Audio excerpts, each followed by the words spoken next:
running away from my past I left behind.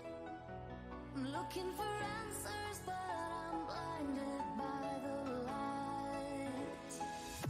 I'm lost in the music, can I stay here for the night? I promise I'll be gone in the morning, out of sight and out of mind. No blind.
Hello, everyone. Welcome to the Learning Fives Spring 2019 North American Gold Platinum End-of-Season Tournament.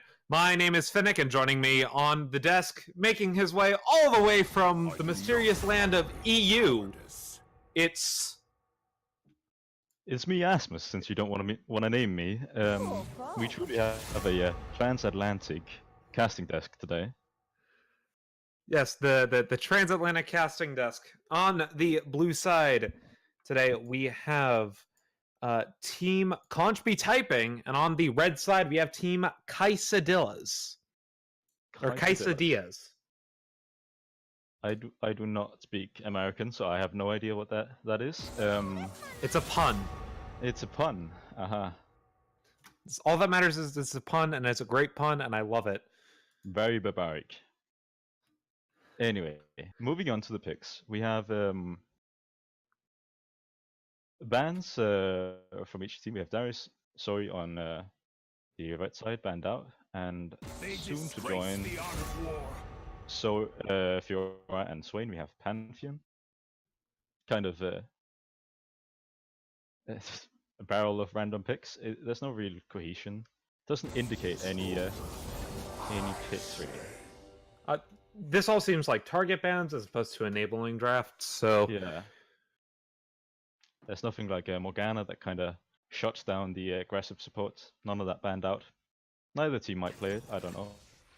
Yes, you do know there was a pro draft. I do know they don't play it. I do not know if the players play it at all. In solo queue games. That is the thing. First up, we have the top lane. Urgot and Jax. Urgot Jax, yeah. Kind of surprising to see Jax pick into Urgot. I'm not sure about how bad the Jax fares in that lane. All I know is that Jax is not going to have a good time. The team's wasting no time though, so let's move on. Maybe jungle. Yeah, jungle. You got your Kayn versus Sejuani. Sejuani, of course, is very good on this patch. Kayn got his blue Kayn buffs recently, which is increasing in popularity, but still isn't as popular as Rost form. I just simply don't think it's as good. And I don't expect him to be going blue Kayn this game. Who knows? He might be a madman, but blue Kayn plus Cillian speed up would be nasty, though. Yeah, you have the Cillian revive as well. I don't know. I do think Red Kayn CC and survivability in the backline is just more valuable to a team like this. He can really cause havoc, even though he might not be one-shotting everyone. Either way, Syl and Corki in the mid lane. Cillian was picked first in the pro draft. Interesting lane, at least, to say the least. Corki is the upper. Sorry, go ahead. Synergizes really well with the Urgot when he just runs in. Suddenly, Urgot is alive again. You have to kill him twice. Why? Why do you do this to them? Can also, of course, save Sivir. Can save Kayn if they do get picked out by the Sejuani CC and the Varus CC. Good pick overall. And Corki obviously can shove in a bit on the Zilean, scales up pretty nicely late. Of course, magic damage off of AD builds is a weird thing, but it works for Corki. He does a lot of damage, but he does need the time to get going. He's kind of a nullifying pick in the mid lane. You pick him when he's not quite sure what to do about the situation. Corki is almost always at least decent. The bot lane, however, yeah, bot lane. I'm not a fan of the Sivir Galio. I think you could have picked a lot of better AD carries with the Galio, or at least got a better pairing when you had the freedom to. Kaiser Galio, of course, extremely good lane. Varus Alistar, of course, on the other side. Alistar could pick into Sivir, can actually outplay the spell shield really easily. And Varus, good lane bully, scales pretty well into later in the game. And with that, we're going to be waiting for this spectator delay. So let's go into these matchups a bit more in depth. Yeah. So top lane, go. top lane go, I expect the Urgot to have pressure on their Jax early. Um, I, I can see a world where the Jax gets help from Sejuani and Urgot is left alone, where Jax does get ahead and he does get to a point pretty early in the game where there's not much you can do about him. And that is scary. That is absolutely scary. Jack's one of those champions you just fear in the split push. Once he gets going, he gets the 2 or 3 item power spike with the Spear of Sojourn. Can be absolutely terrifying. Kane will. Kane needs some time. He needs the first 10 minutes of the game. People always say he's not a real champion until he gets his transform, and then he's 1.5 champion even. He does get very powerful, but it's about how much he loses in those 10 minutes. Obviously, scuttle changes have benefited Kane quite a bit. Doesn't have to go in for those level 2 scuttle fights. Can wait a little bit. Slows down the game substantially. It is good news for Kane though, because he does have the winning top side. And in the early game, until Corki gets his rockets and he gets his Sheen, Cillian does have the opportunity to kind of leverage that and get the push, get the priority to help out his jungler. So overall, he does have 2 pushing lanes in the top side.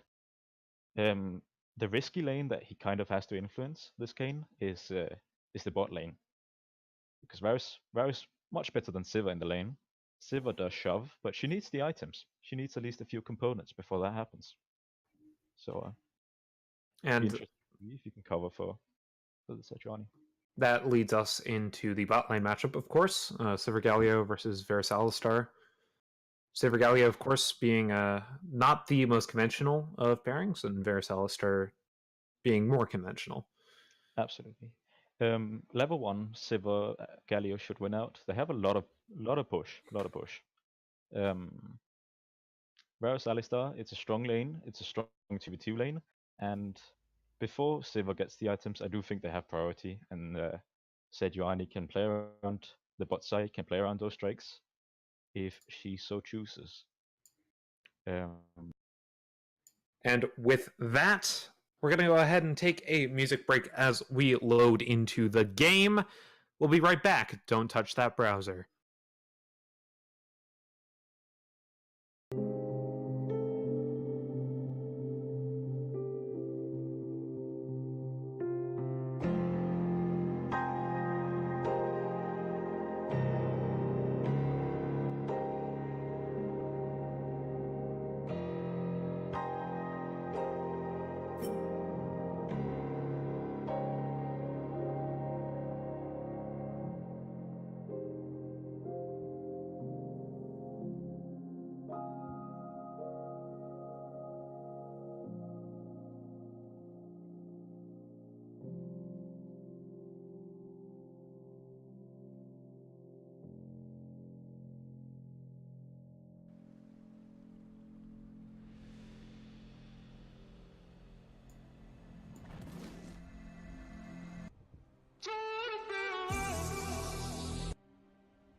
Hello, everyone. Welcome back to the Learning 5's North American Spring 2019 Gold Plat Tournament.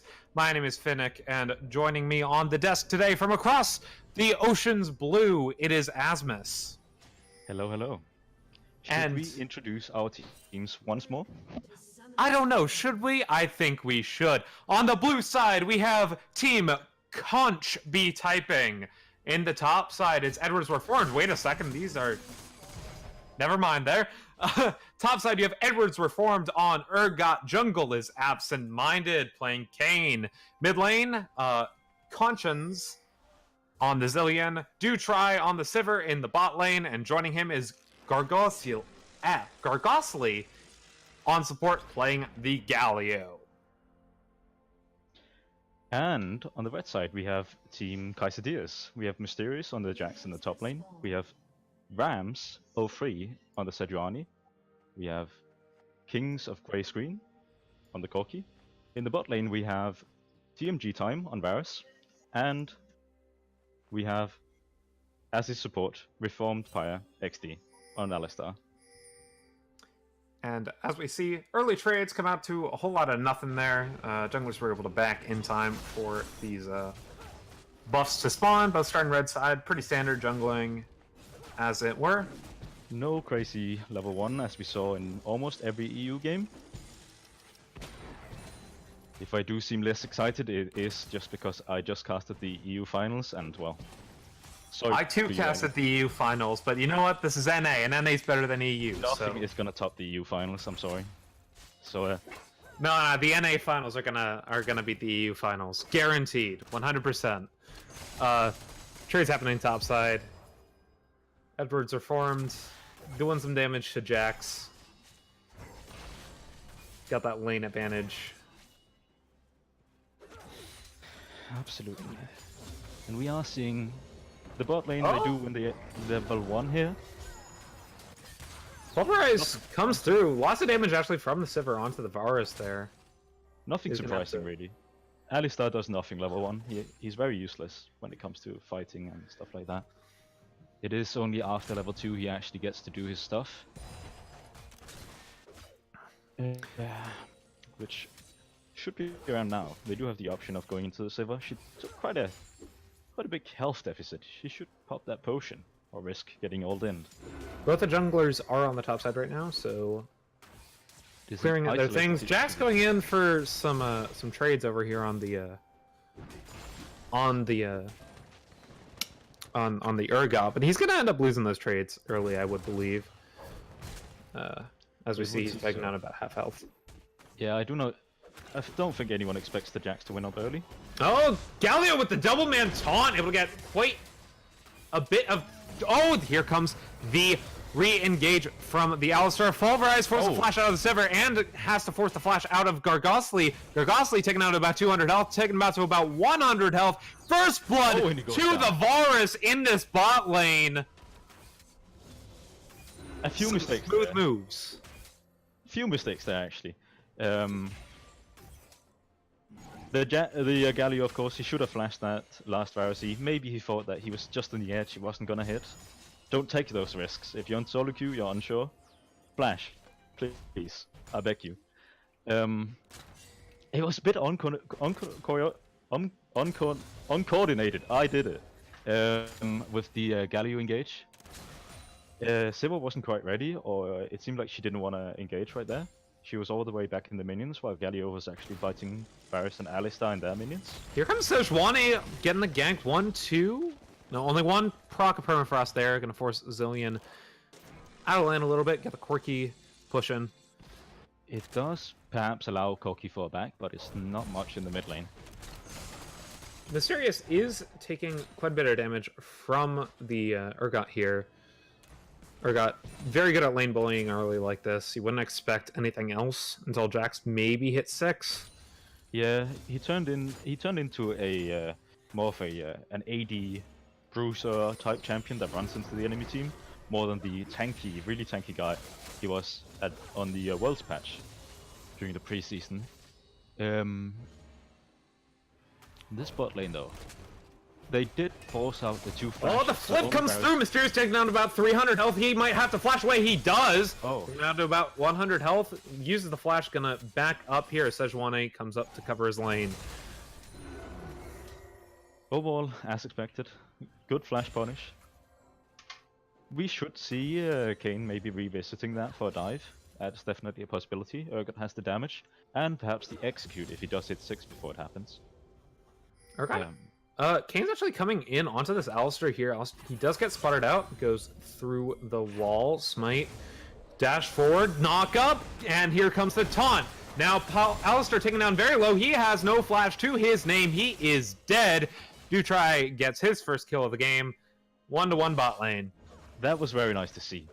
The 2 flashes from the Kai'Sa bot lane punished and taken advantage of by the Kayn.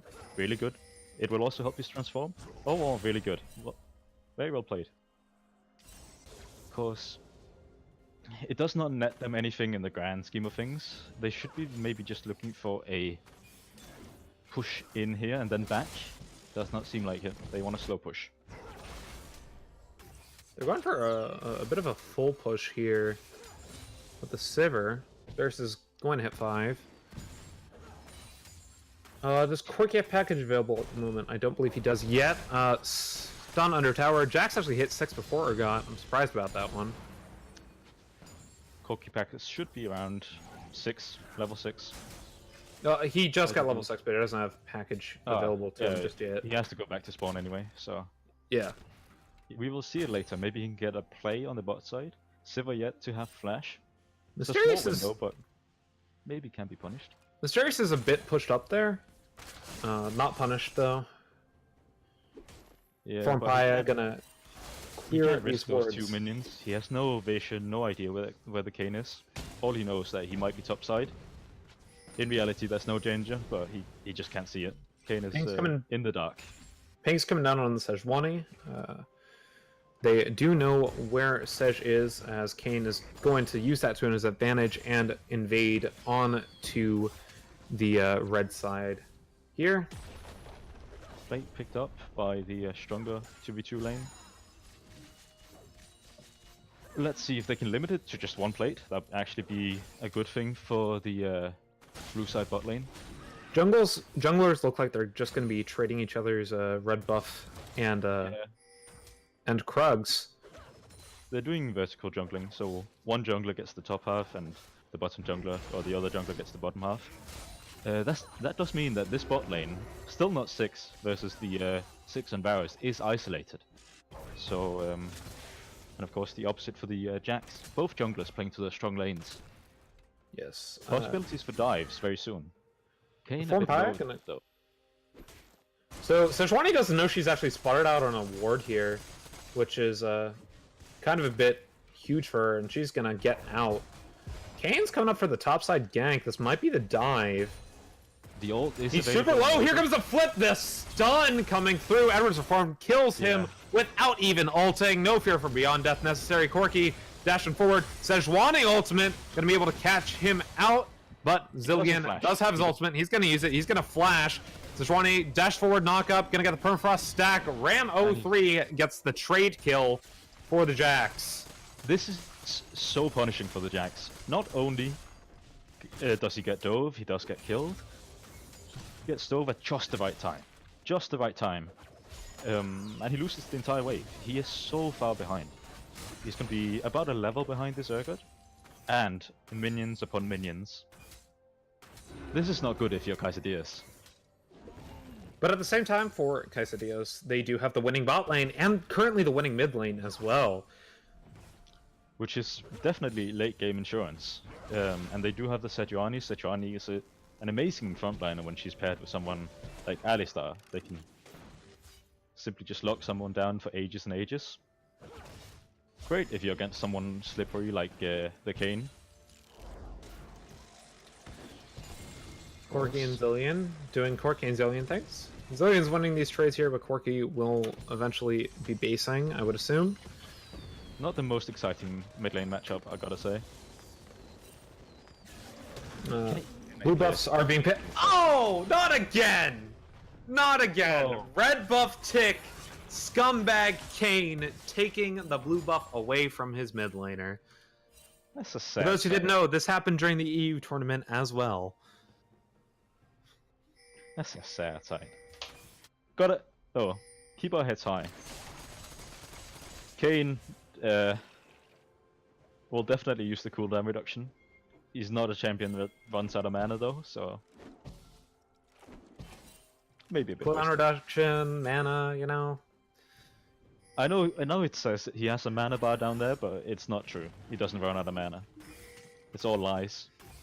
Alistar going forward in the dash pulverize. Corki ultimate coming through, gonna be able to get the kill onto this, the ultimate out here, but the ultimate from Sejuani gonna take him out. Sej is not gonna pick up the kill. Where was everyone? Galio actually ults in there onto the Kayn. Kayn has to flash out of there, takes Blast Cone over, and Galio, moving away, absent-minded, goes ahead and dies. CMG time, killing the Kayn for the troubles. They actually prioritized keeping the Varus alive right there, even though he still had the flash to get away. So I'm not sure if that was the right play, though it's nice to see the team cohesion. They were able to kill the Kane there. Even though Zillion probably could have died as well, but that happens from time to Corki time. definitely could have stayed around. I'm afraid to say so. But still an Ocean Drake, though. It is still an Ocean Drake. It's still an advantage. Though they did have to expend the Varus flash to get the kill. We'll see. We'll see if they get punished. Meanwhile, here comes the knock-up, the taunt. Sejuani says hi. You're not touching my laners. First tower might actually go down here in the top lane soon. Wow. There's a lot of damage here from the Zergot, who just kind of ignores Jax. He's winning this lane really hard right now. I do not envy this Jax one bit. I do not. He is almost 1,000 gold ahead. Yeah, Urgot over the Jax. But in the rest of the lanes, they are doing much better. Team Kaisadia, of course, only 100 gold behind overall. They can definitely buy the Jax some time, so he can power up in the side lane. Still a very even game, as the gold also says up the top of your screen. Still a very even game. Thanks coming out towards this blue. Kane's actually gonna get spotted out by the Corki here. We should see priority on the Rift Herald soon, ideally.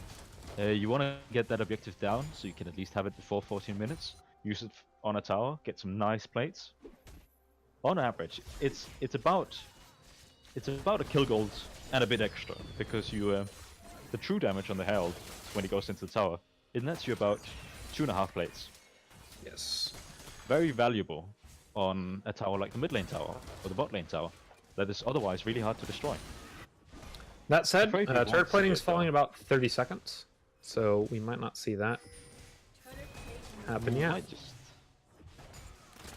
Might see a gank. Sejuani's coming up here for the gank on the Urgot. Mysterious goes ahead and engages. He's taking out very low. Sejuani ultimate actually misses, and now forces Jack's flash. Doesn't matter. Edward's Reformed does go down 2v1 with this flash still up.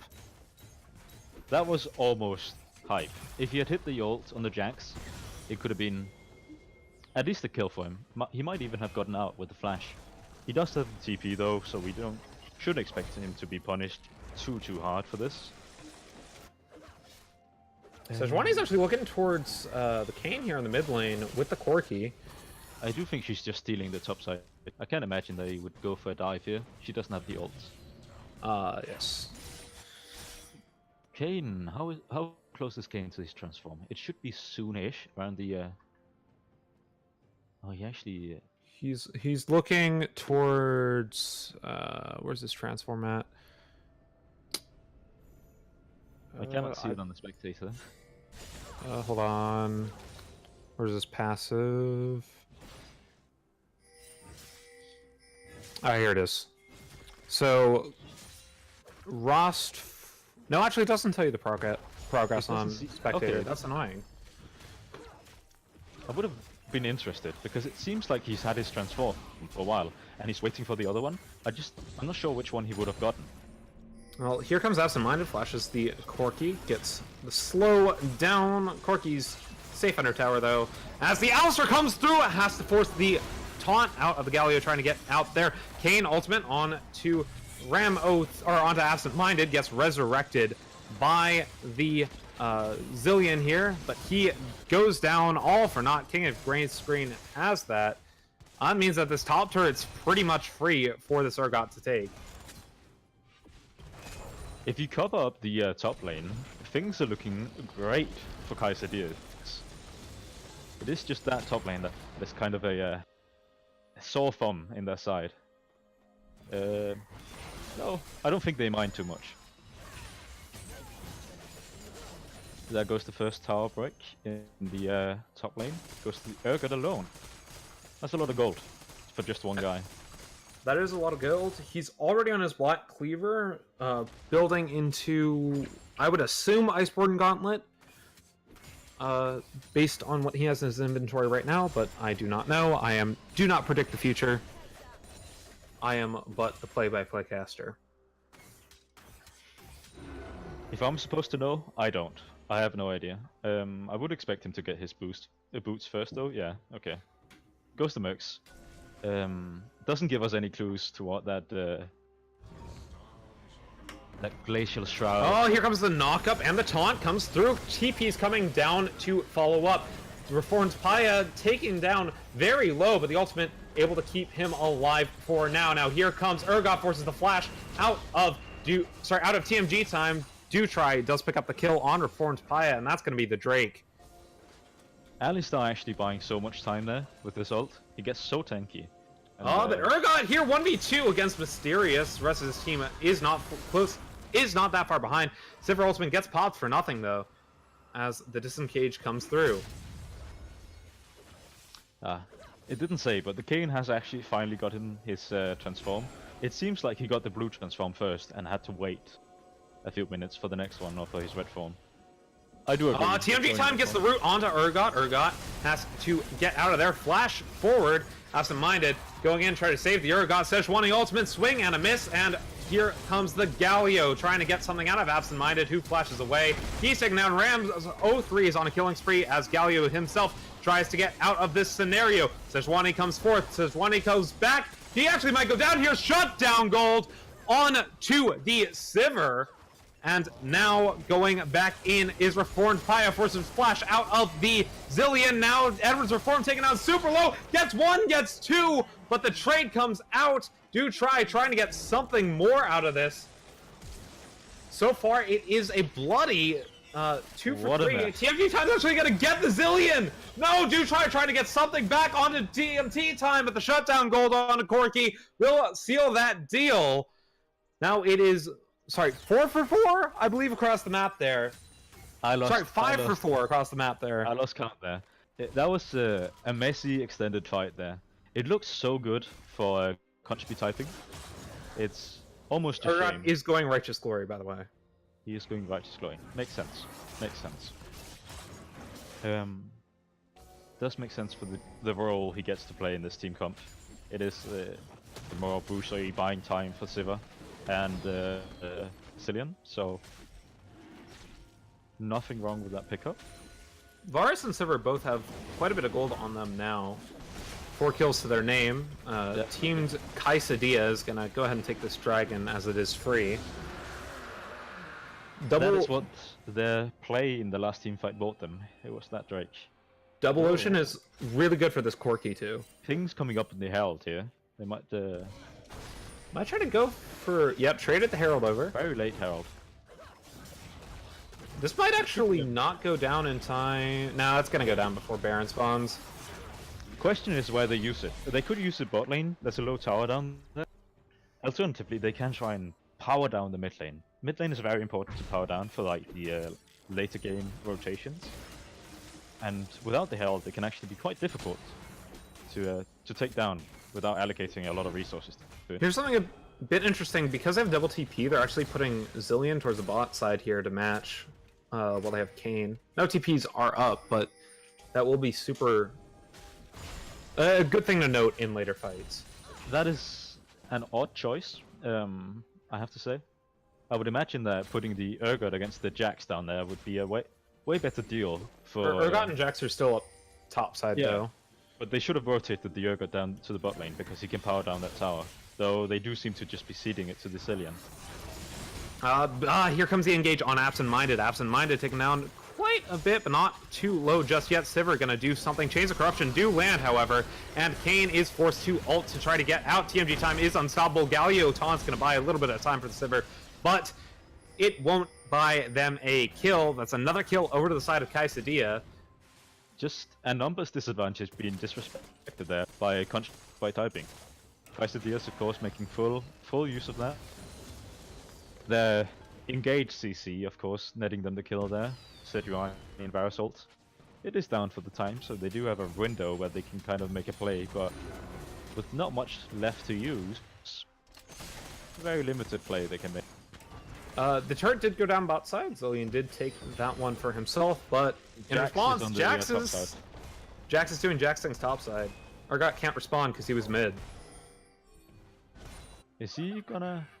He might actually get there in time. The waves weren't there for the Jax to take the tower. Yeah. Not yet. Not yet. Jax is respecting that Urgot could be there. Good play by him. Mid lane though.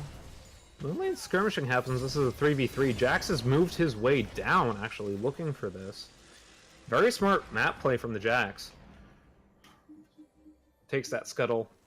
A bit of ARAM. He does secure himself some Oh, vision. King of Grey Screen gets stunned by the Zillion Bomb. Ignite comes through, has to E out of the way. Galio taunt. Not going to be close, does not have the flash to get there. Now TMG time coming in on the re-engage. Kane ultimate onto him, dives in the back line, and the Chains of Corruption come out on the Kane. Kane has to get resurrected by Zillion, who does get the kill on Reformed Paya XD on the Alistar. Here comes the Fear from Beyond Death on a Corki. That's 1, that's 2, that's 3. Do try gets the kill on Rams 03. That's going to be the mid tower and probably the Baron. The ults is so clutch for the crunch by typing team. The Cillian ult and the Kane ult just buying so much time. They have so much time to use.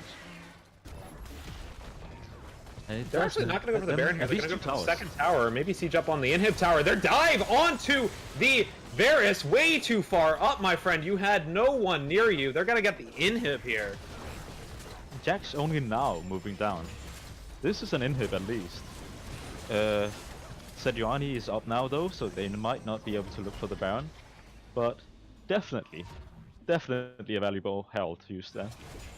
And just like that, Team Conchby Typing is back into this game. They were down, what, 2,000 gold? Now they're up 3,000. believe so. It's definitely looking up for them, but we cannot forget that the scaling, even though they have Sivir, is definitely on the side of the Quesadillas. Corki Varus Jack scaling. Great scaling, and Alistar Sejuani becomes such menaces to deal with in the front. Of course, Sivir does alleviate that a bit, but still a bit problem. Sivir opting to go Essence Reaver and Phantom Dancer. Varus doing a Gwynsu's second item. That's something I haven't seen at all recently.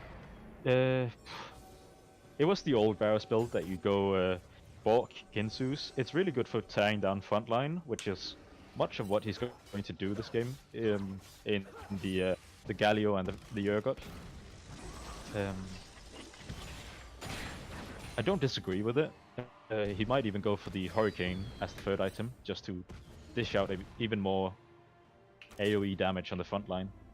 Meanwhile, on the bot side, they're positioning around this Mountain Dragon, which just spawned. Reformed Paya going to knock up Absent Minded, who has to force a flash out of the other team. Reformed Paya taking out super low, ults to try to get away, but he is dead. That's going to be an easy Mountain Dragon over to the side of Team Conchby Typing. They're looking on fire right now. First the inhib, now the mountain. This is a scary Baron team. They can actually go ahead and just take this Baron pretty much uncontested. Sejuani is backing. With that Mountain Dragon, it's pretty difficult. They have TP from their top laner, and Zillion's is Both about top back laners have up. TP. They might just try to force the Jax TP here, though. They can start it. They have the if they bring Urgot up here, they have a lot of damage. Urgot W, I believe, is permanently up, so it's permanent uptime for the Shed on the Baron for the Bork, and does so much damage. More damage than you'd actually believe an Urgot to do. Though they do seem to be going with the careful play, just calming it down a bit.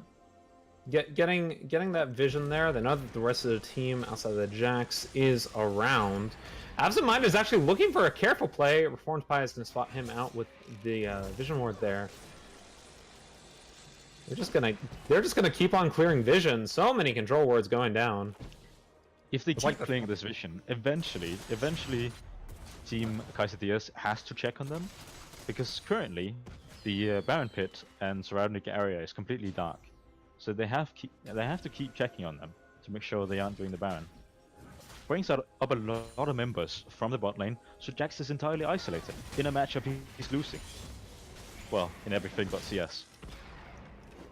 as this Zillion does in fact take the blue buff here for himself. No jungler to steal it with red buff. Going down. Gold lead actually went from 3k back to about 1.5k here.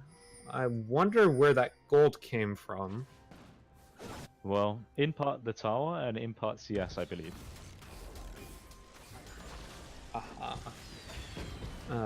Conch taking down about half health there, but gets the stun in return on to the Corki. Yeah. Rams and Paya trying to clear out as much vision as they can from the Baron area. They're desperately trying to get at least just a little bit of vision. Just anything, any scraps that they can get. Conch be typing... They need to back. They need to back right now. Back, get control wards, then go out to the Baron again. Carpet the Baron area just with control wards and normal wards, and make it so Kaisdias has to go in there. Then you look for an engage and you take the fight and you take the Baron. And that leads us into this late game scenario. Sivir's almost on her third item. Varus is almost on his third item. Looks like he's going for the Runons as well, as you were saying before. It would make sense. The Also, ADCs, a bit of everything. the ADCs have been fairly even this game. Sivir Ultimate forces the flash out of two members. Taunt flash comes through onto TMT time. TMT time is taken down super quickly by Absent Minded, and here comes the follow-up. Reforms Paya taken down super low. The taunt's gonna secure the kill there. Dutry has slain, and that's gonna be either a Baron or maybe the inhib. What am I saying? You don't need vision, you just need to kill them. Death is the best CC. It might even Oh, the be flash best forward and vision. the play back into the rest of the team. Galio Ultimate gonna try to get something out of that, but kind of just an ult for nothing there. Formality, if you will.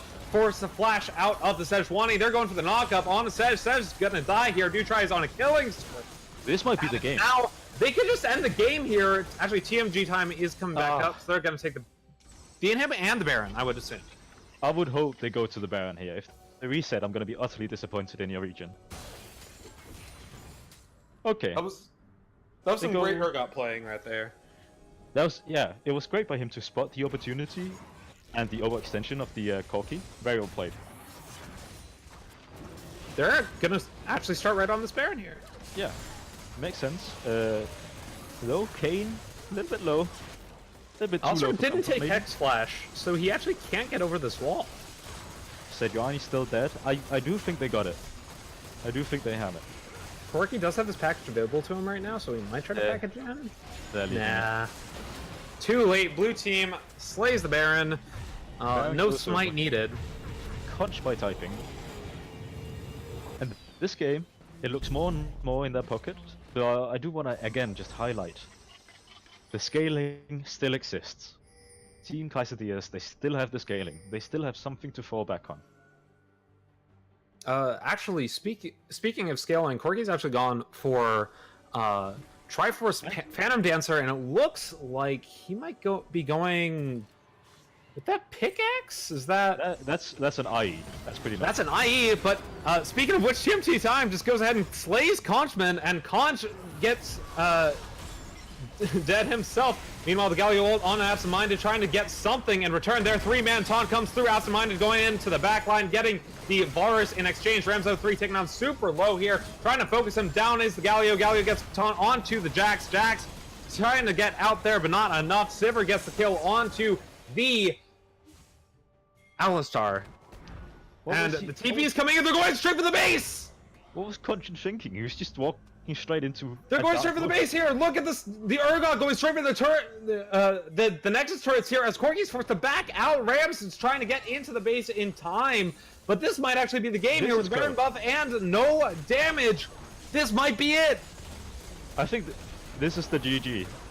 This might be the GG. The ultimate comes in from the Corki, forces the forcing the Corki's dead. TPs out, but that was a BM TP anyway because they get the kill. They get the second kill here. That's gonna be the game here as they just clean up kills for formality. Pad your stats, boys. Pad your stats. You deserve it. Moving on to the second round, it is your champions, Conch B typing. That Well said, played. Kaisadias still has a chance. They will go down to the losers bracket and face I believe, yes, the winner of We Are Rat versus Kingsley's Princes. Definitely something you'd be looking forward to. They played well in the early part of the game, but things seemed to kind of fall apart mid game, late game. They weren't where they're supposed to be. But nonetheless, Conspy typing, they clutched through it, and here they are, victorious. That's Sivir and Urgot doing wonders for them. And with that said and done, we're going to take a music break as we get the next match rolling. We will see you later. Don't touch that browser.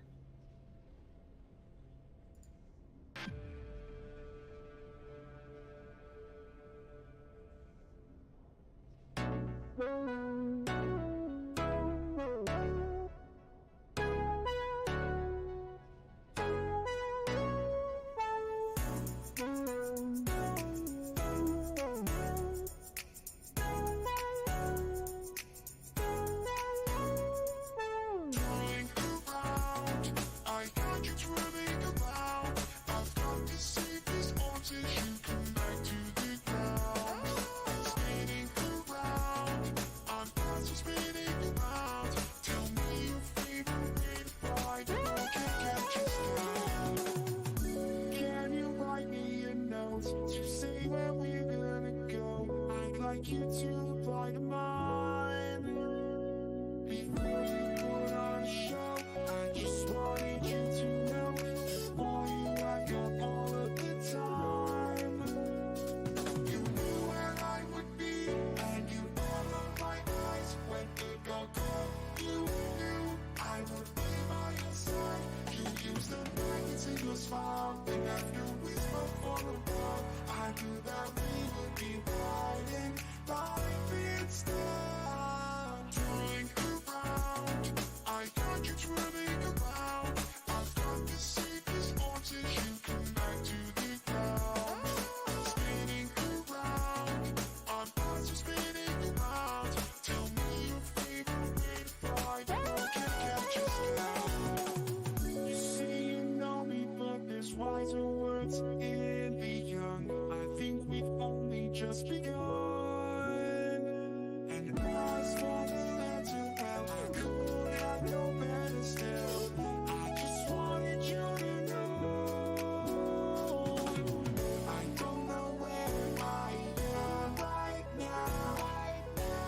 To make it work, we got there somehow.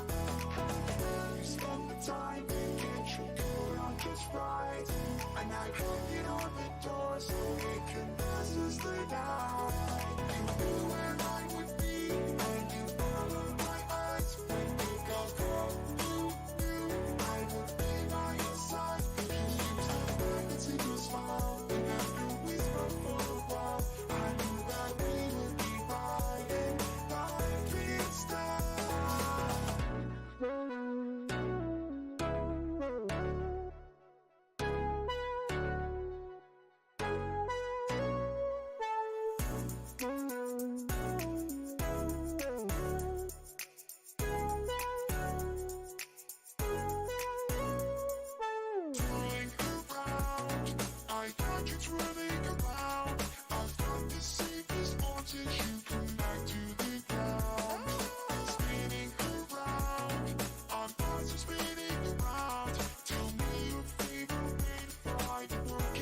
Just now.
the end. Will you wait for me? Holding out a torch that's lighting up the way. I can't run and I can't crawl, but as soon as I scale your castle walls, I'll try to find you. 'Cause I know I see it all tonight. Oh, I see it all tonight. I watch you come alive. I feel the world around us. I see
no place to hide.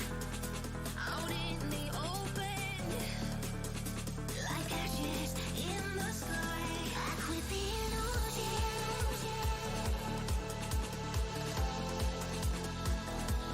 I'm moving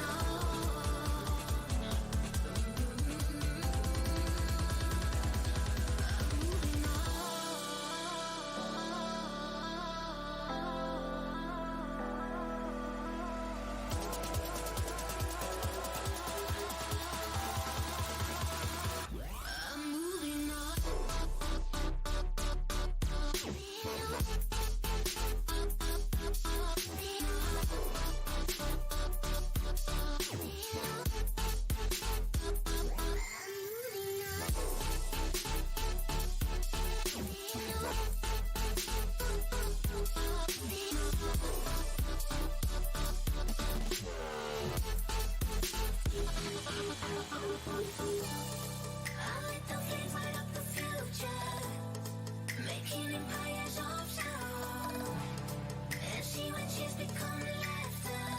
You burnt the bridges to build the city. I let the flames light up the future, making empires of sound. And see when she's become laughter. You burnt the bridges to build the city.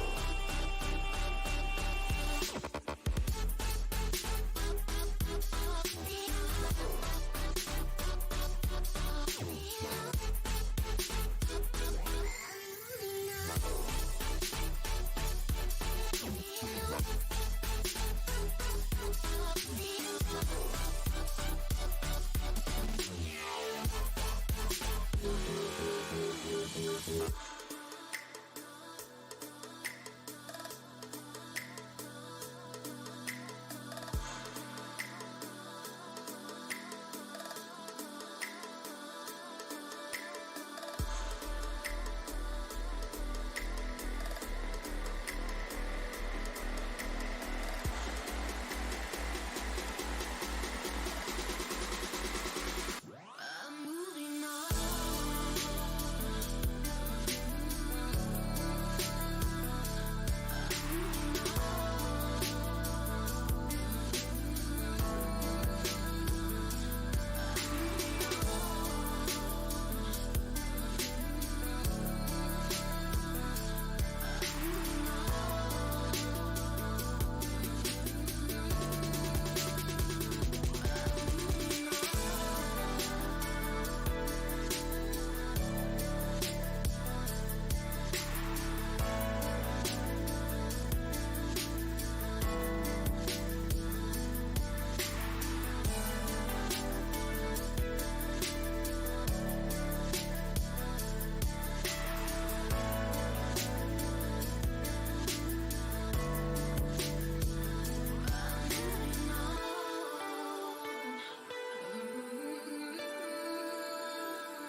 I'm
told we can work this out like later.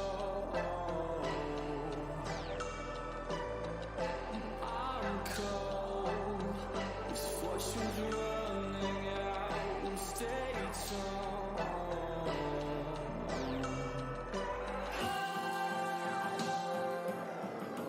You can change our minds.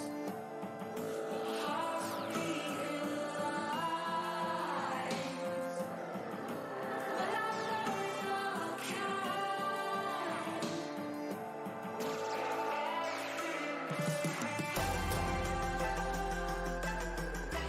You can change our minds. Hearts beating lies. But I know you're kind.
can't get them out of my head. The words, these words you said to me, yeah. Stop my heart barely beating, and now I'm stuck on repeat. I can't sleep through this madness. It's madness. Seem the fire suffer to live in the ashes, in the ashes. That's what happens when gasoline plays with matches. Oh yeah. And that's what happens, happens, happens. And that's what happens when gasoline plays with matches. Whoa. And that's what happens, happens, happens. You get burned, burned, burned. And that's what happens, happens, happens. When gasoline plays with matches. You get burned,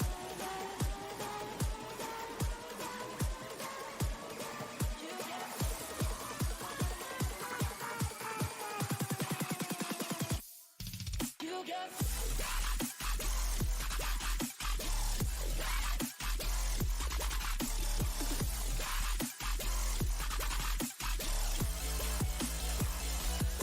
you get you get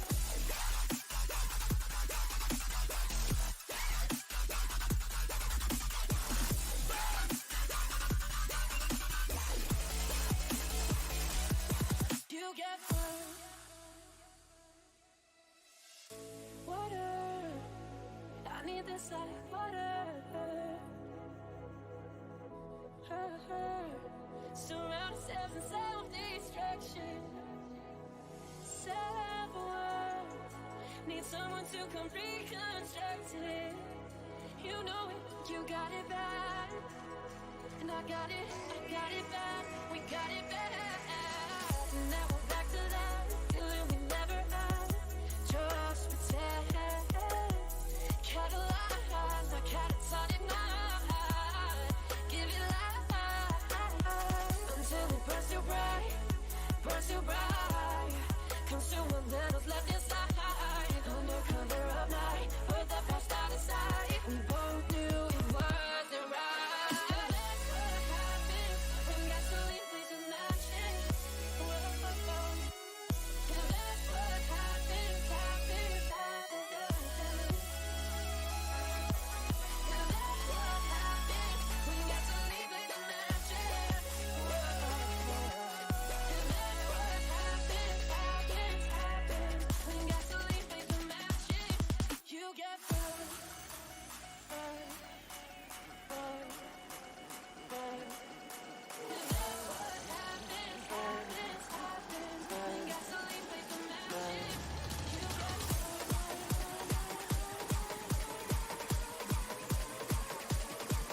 get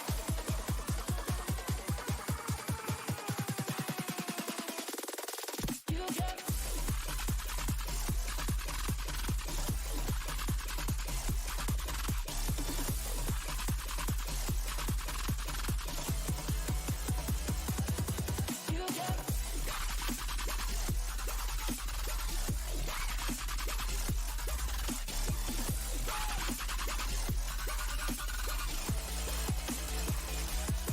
you get burned.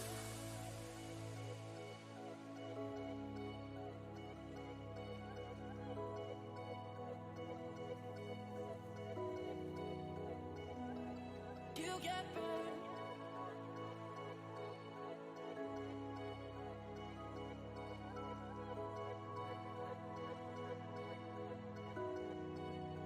And we must wanna be heard.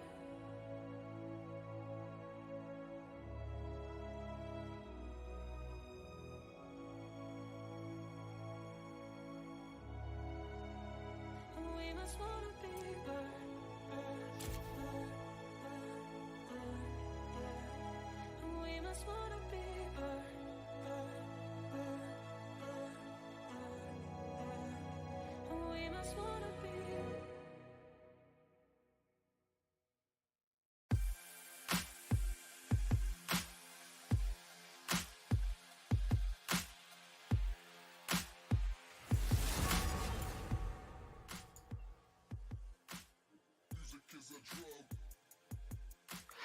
Hello, everyone, and welcome back to the Learning Fives Spring 2019 Tournament Day.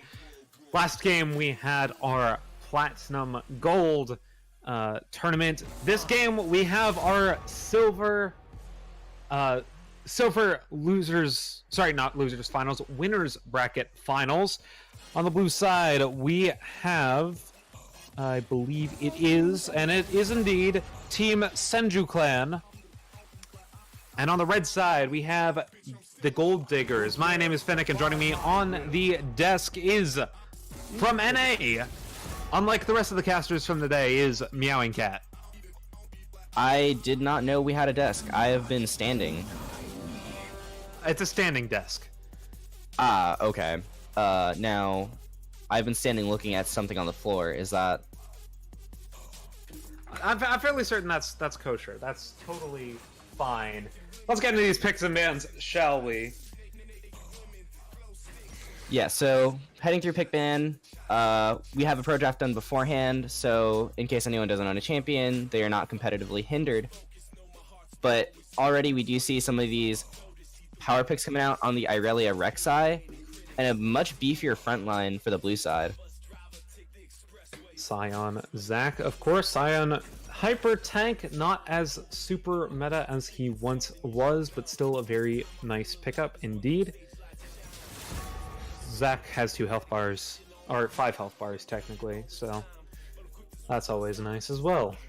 Yeah, a lot of engage potential as well with that Scion Zac, and the Taliyah added on. She can make some interesting plays happen with that wall, especially considering the solo laners of the Irelia Syndra don't have a way over that wall like the Rek'Sai does, so potentially able to make a pick on that top lane if Kevin Hua is doing well himself.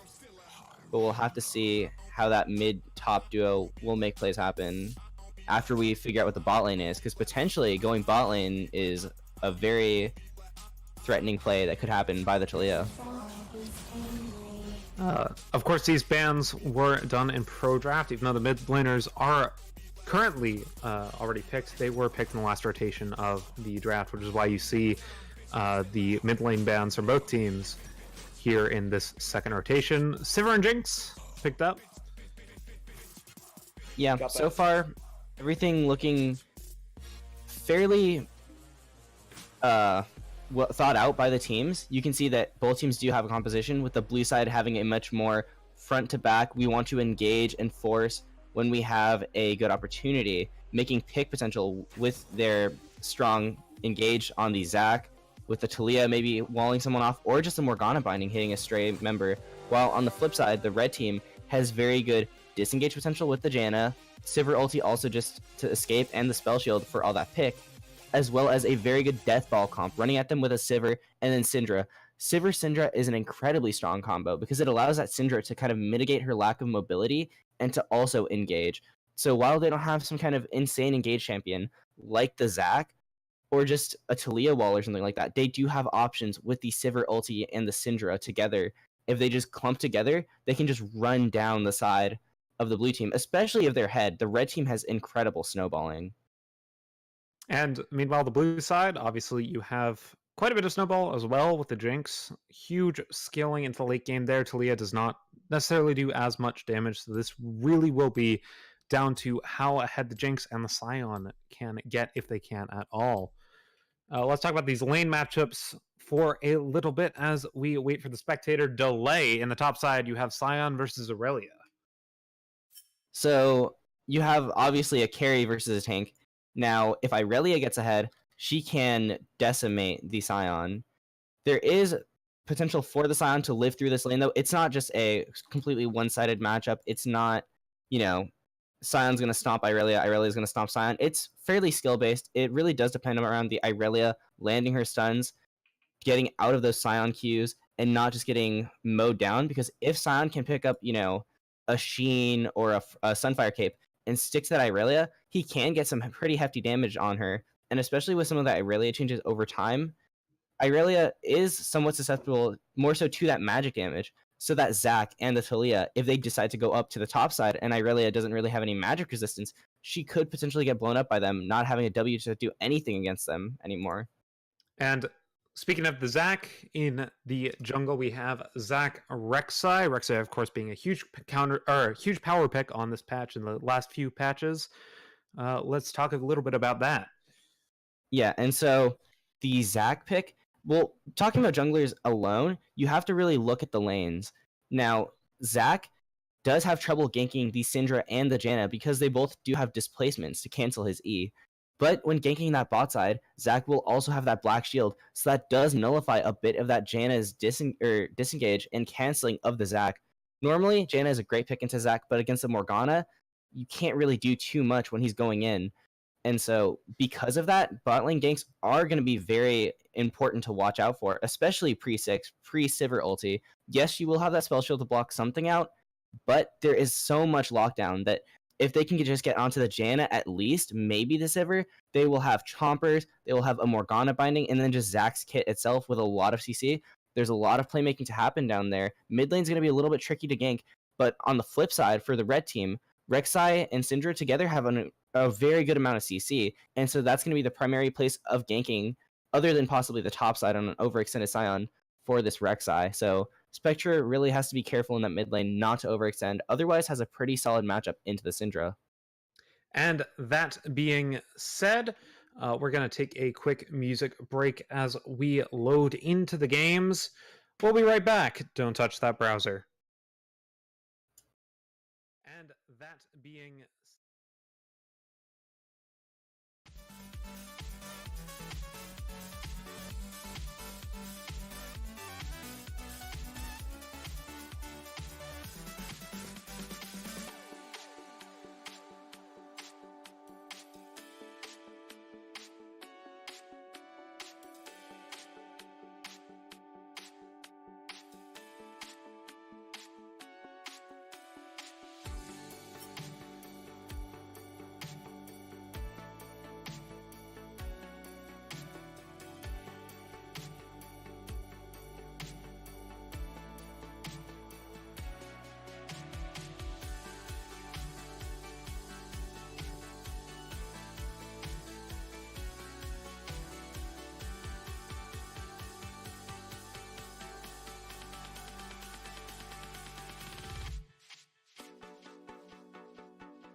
hello, everybody. My name is Finnick, and welcome to the Learning 5's Spring 2019 Silver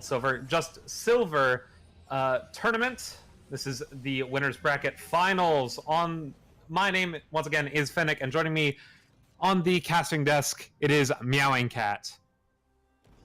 Hold on a second. We were going to introduce the teams, but a bit of a cheeky invade. Not going to find that Janna, though. I don't know. They're just going for the wards here. It might be actually trying to get this blue buff. Well, they do really want to look for level 1 invade. With that Morgana, they also have a lot of follow-up with a Scion Q, possibly a Talia W, although she has ranked up her Q already. But still, even then, they could have maybe found that Janna, but not checking that bush means that she's going to make it out scot-free. And Janna does get the word here. They know that Zac's there. They're going to get their vision. See Rek'Sai is going to start top side and probably get themselves out of here. So now that that whole invade has been nullified, do you want to start introducing the teams? Yes, on the blue side, we have Team Senju Clan. In the top lane, Kevin Hua, 280. In the jungle, Blood Merc. Spectre in the mid lane, Quicksilver, AD Carry, and Yumi as the support. And I do not have the team name, so you're going to have to introduce the red team's name too. The Gold Diggers. The Gold Diggers with Mega Satan. I mean, maybe after this they will be, with Mega Satan up in the top lane, the Koalinators in the jungle, Airy 95 in the mid lane, Morondo on AD carry, and Spoon-Fed Kyle on support. And let's get into this action, shall we? Top lane, Sion's actually doing quite a bit of damage that's that early. matchup we were talking about, where if Sion's landing those Qs and getting those grass procs, he can really start chunking her down, and as long as he itemizes aggressively enough, hold on. Oh, the flash gets forced out from the Janna, actually. Yeah, very aggressive play. Probably Morgana binding landing down there. Didn't quite see it happen because of the camera, but hold on. Check out this Rek'Sai. Go on to Koalinators. Koalinators taking down to about 200 health. Here comes the Sion and the Syndra. Syndra's gonna try to get the stun on Sion. Flash forces out, and the barrier, first blood, goes over to the Sion onto the jungler, but the trade gets back on the Spectre. Now the Ignite onto Sion. Sion's taking down about 300 health. Follow-up's gonna come out. No CC, though, and that's a 1-for-1, and I believe 1 flash for 2. Yeah, and this all was a result of the vertical-ish jungling going on. But it was odd that Spectre and... Oh, the sun onto the Sion. Sion, you're not paying attention to He's got the red that. buff. Oh, but that's right, he did have the red buff. Yes, to flash out. Megasane's actually taken down to below 100 health, and Sion's actually going to heal up off that red buff. Yeah, we'll be able to stick around in this lane. Doesn't have the flash, though, while Irelia Oh, does have it, but she's going in! She's going in, the Q misses, but taken down. Red buff too strong. That's a second kill over to Kevin Law, 2-8-0 on the Sion. Yeah, and the Sion having that red buff and the refillable or the corruption potion, you gotta be a bit respectful of that sustain. I mean, Never Kevin actually Law- used her spell shield there, but the binding's gonna miss. Sorry. Yeah, Kevin Law hasn't even recalled yet. He's still just kind of chilling out. Now finally starting to get that recall through. But does have a hefty kill gold extra with the 2 kills. And now, here hold on, comes check- Rek'Sai ganking up onto the bot lane. Knock up lands. Heal force out, as is the Flash. Quicksilver might be able to get out here, actually. Spell shield going to keep any follow-up from coming out on the Rek'Sai. Flash forced on the AD carry bot. Be looking for Rek'Sai to gank that a little bit later. Now hold on, Spoon-Fed Kyle does have Ignite, and Quality is sticking around. E-Tunnel is about to come off cooldown in 3 seconds. We have to watch out for the regank. This might actually be the regank here. 200 health. Comes out with the E. Quicksilver taking down super low damage with about 50 health. Ignite comes through, trying to trade it back, but not quite there.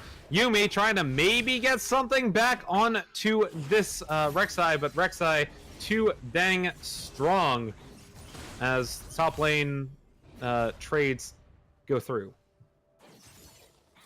Yeah, a bit questionable, the overstay by Quicksilver, and just... Oh, Mega Satan might catch Spectre out, but Spectre... I would think the other way around, actually. That might actually be the kill there! Taking out about 100 health, 110, 150, taken down Flash Spectre with the follow-up. Auto attack, able to get the kill. Yeah, and that's the susceptibility to that magic damage that we were talking about for this Irelia, where she's taking armor runes, she's building and itemizing against the Sion for this matchup. She doesn't have time to she doesn't have the gold, the income, the strength that she used to really just deal with everything thrown at her. She needs to kind of focus in on one threat at a time. Doesn't have MR runes to kind of live through that Talia or the W damage reduction. And so if we see Spectre kind of just going top lane over and over again, we could see a snowball up on the top side of the map. But on the same side of that, or on the flip side of that coin, we have this Rek'Sai focusing very heavily on the bot side, maybe looking for another gank down here.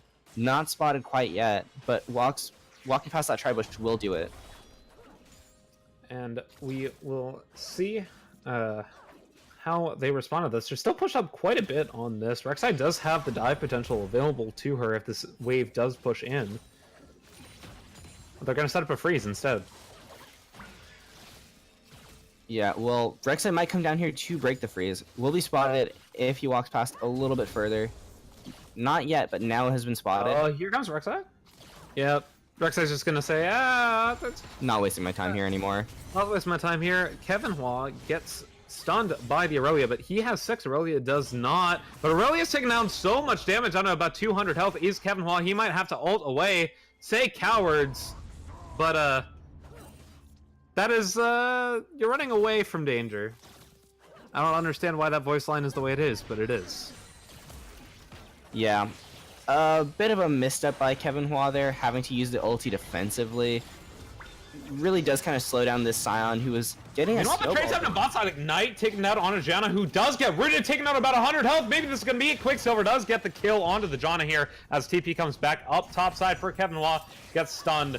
Meanwhile, on the bot side, Sivir's spell shield is actually down here. She might actually get cut by the binding, but instead flashes out. But that's going to be some nice plates in the pocket of team... I forgot the name of Blue the team. team. On Team Blue Team. It is, Yes. I don't think they're gonna get anything more than the kill gold itself, but already that does help that Jinx snowball. And you did mention how Oh, wait, she here goes is- mid lane Spectre, taking down super low, has to pop the barrier to stay alive. Yeah, but will survive, and that means that Syndra not gonna have as much kill pressure. Does still have Flash Ignite available with the Talia not having the barrier, so you could still see something come out in the next couple minutes. Senju Clan has about a 900 gold lead here, but they gotta make sure not to mess that up. Trace coming in for the Scion, nice and done. Bloodmark trying to get something. Actually gets the the flash. Q. Flash follow-up from the Spectre is going to guarantee this kill here. Ignite gets taken down, and Spectre has gotten the kill. Meanwhile, on top side, the ultimate coming out from the Aurelia doesn't do really much of anything for the Scion except pushing him off the wave. Tries to get the stun, does in fact get the stun, but Scion trying to run away down to about 200, 100 health. Flash forward, not going to be enough to get escape. The shutdown gold goes on to Mega Satan. Yeah, and that's a really not great thing. If this Irelia is a snowballing threat, she can just split push the game over. But quick little thing about that mid lane exchange, Bloodmerc, I don't know if this was an accident or if he just intentionally just hard read Airy 95, but threw the Q behind him, and Airy actually flashed into it. So that was basically just a Mad Life right there, predicting the flash or just misclicking. I don't know what it was, but it worked out, and he got that Q. I don't call that a Mad Life. This is NA. We call that Po Belter. Just 200 Either way, that was impressive by Bloodmerc. But Kevin Hua, touching on his itemization a bit, going for the Ninja Tabby into defensive, with that 2 kill gold, I really wanted to see him go towards some aggressive itemization. Special gets taken out by the Morgana here. So comes the Chains of Corruption onto the Sivir, taking down quite a bit there. But the disengage from the Janna is too strong for the Jinx to ignore. But it's going to be enough for kill anyway with the binding and the ultimate follow-up. Really well played here. Hold on, Rek'Sai's here though. Gotta watch out. Oh wait, here comes the root onto it, but here comes the Rek'Sai forces flash. Gets taken down with the ultimate, and now Yumi's all alone, has to flash out there. No, sorry, here's the Rek'Sai ultimate for the double kill. Rek'Sai now, lots of gold. Lots of gold over there. Yeah, and just, I mean, the Janna ulti wasn't quite necessary there, but in the end, this Rek'Sai is now 3-1, and the kill gold, or just the gold in general, has gone from 900 to only 500 difference. So that gold difference is closing quite a bit, and the Ocean Drake going over is pretty nice to have, especially with some of the, safer range champions they have with the Syndra, with the Sivir. They like having that extra mana so they can just chuck out skill shots without having to worry too much about it. However, that objective looks like it's going to be traded for this Rift Herald, but the team is coming out to contest this. Kevin Hua going to be stunned up by the Aurelia, who ults in, tries to get this smite onto the Rift Herald, who does, in fact, go down to the blue side. Cowards coming out, trying to get Koalinators in there, shut down onto Talia as the Scion goes down. Zack's going to be able to revive there, double kill onto the Talia. That's 2 down for each. Sade Root comes out, triple kill for the Talia. That's 3 for 2 across the map, and the ultimate's going to guarantee that the Janna is not able to get back in. 3 for 2 and a Rift Herald for the side of Team Senju Clan. Yeah, and Janna not having the ulti there is pretty huge. Possibly with the ulti might have been able to win the fight.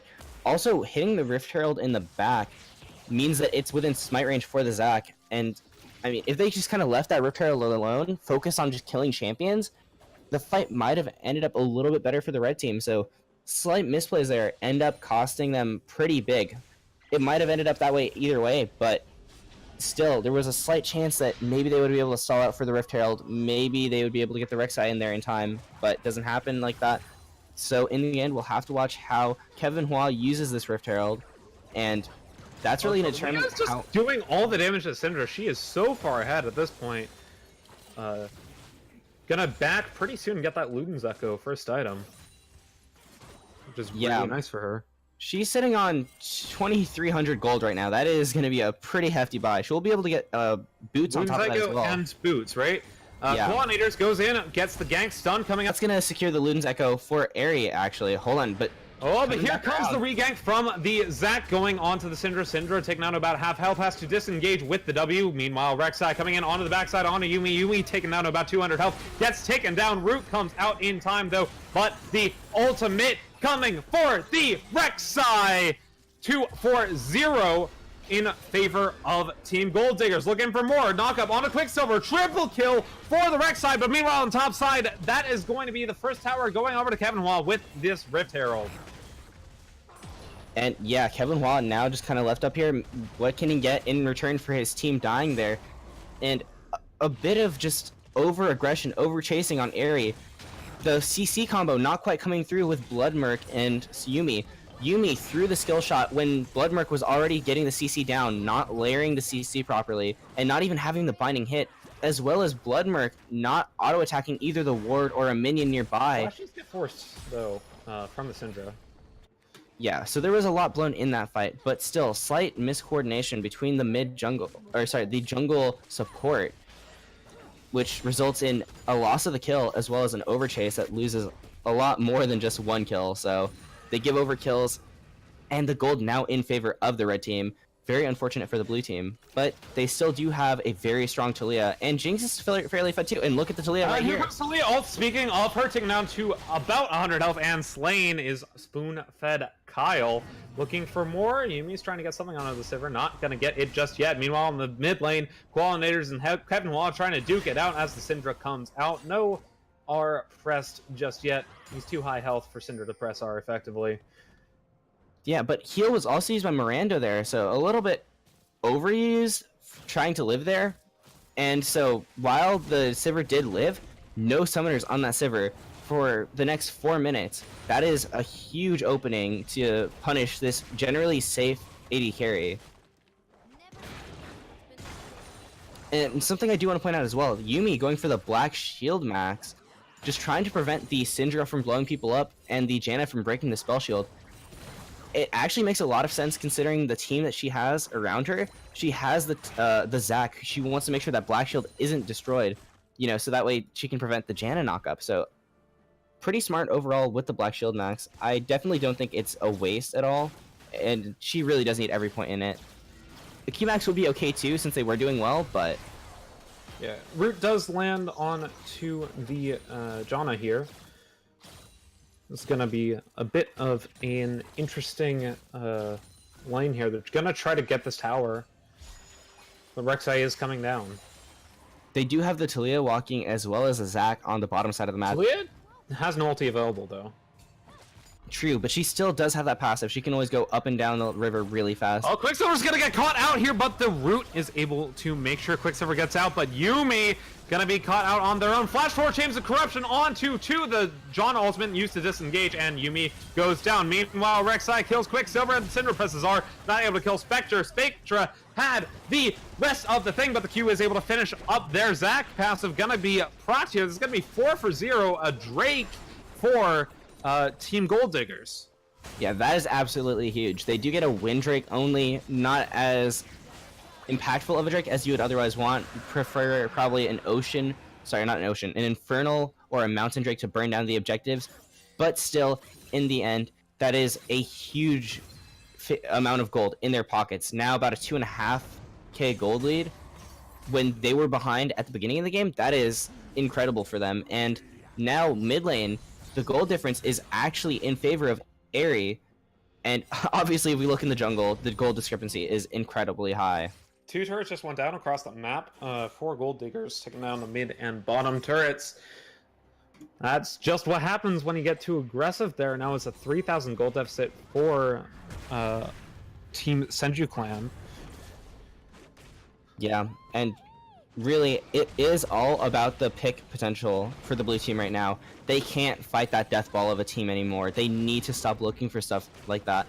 because if they do, the Sivir's gonna just drop ulti and they're gonna run at them with a Rek'Sai getting the knockup or a Syndra getting the stun for free. Because what are you gonna do when a Syndra's walking up to you and just running at your Jinx? Are you gonna Black Shield it? Well, that Black Shield's gonna get blown up immediately by the Syndra Q. Then what? So there is very little options when they are grouped together. They really need to try to isolate members. Need to find a Janna who's out clearing vision or something. They need to find a Sivir who is cut off by Talia wall and doesn't have her team nearby. The Talia wall is going to be instrumental as well in separating these fights, as only the Rek'Sai has a way over it without using flash. And the binding and roots not going to hit for Janna and the Jinx as Sivir comes down. Looking more towards this mid turret as we enter this mid game. No objectives to take just yet as far as neutrals go, but the Baron Vision heavily in favor of the Gold Diggers. Yeah, Gold Diggers having pretty good neutral vision, a bit overlapping vision wards in areas where it's already kind of covered, but still we'll be able to replace it and reset. Now, something that is important to note is Spoonfed Kyle did place the vision without resetting, so only has one ward left. So if they do take a fight and want to go in for vision, or they want to try to fight for vision and walk forward, not going to be able to gets the stun on a Bloodberg. Bloodberg taken out very low, but here comes the Talia. Nope. Actually, she's just going to get out unstoppable, trying to pick up something. Flash out. Flash traded, actually, onto the Rek'Sai. Now here comes the re-engage. Rek'Sai taking up about 100 health, taken down by the Morgana. What looked like a pick on the Zac ended up being a pick on the Rek'Sai. Yeah, but because everyone rotated down to the bottom side, that leaves this top outer exposed, and it will drop in exchange for the red team. So while they do get a huge shutdown on that Rek'Sai, it's on the Morgana.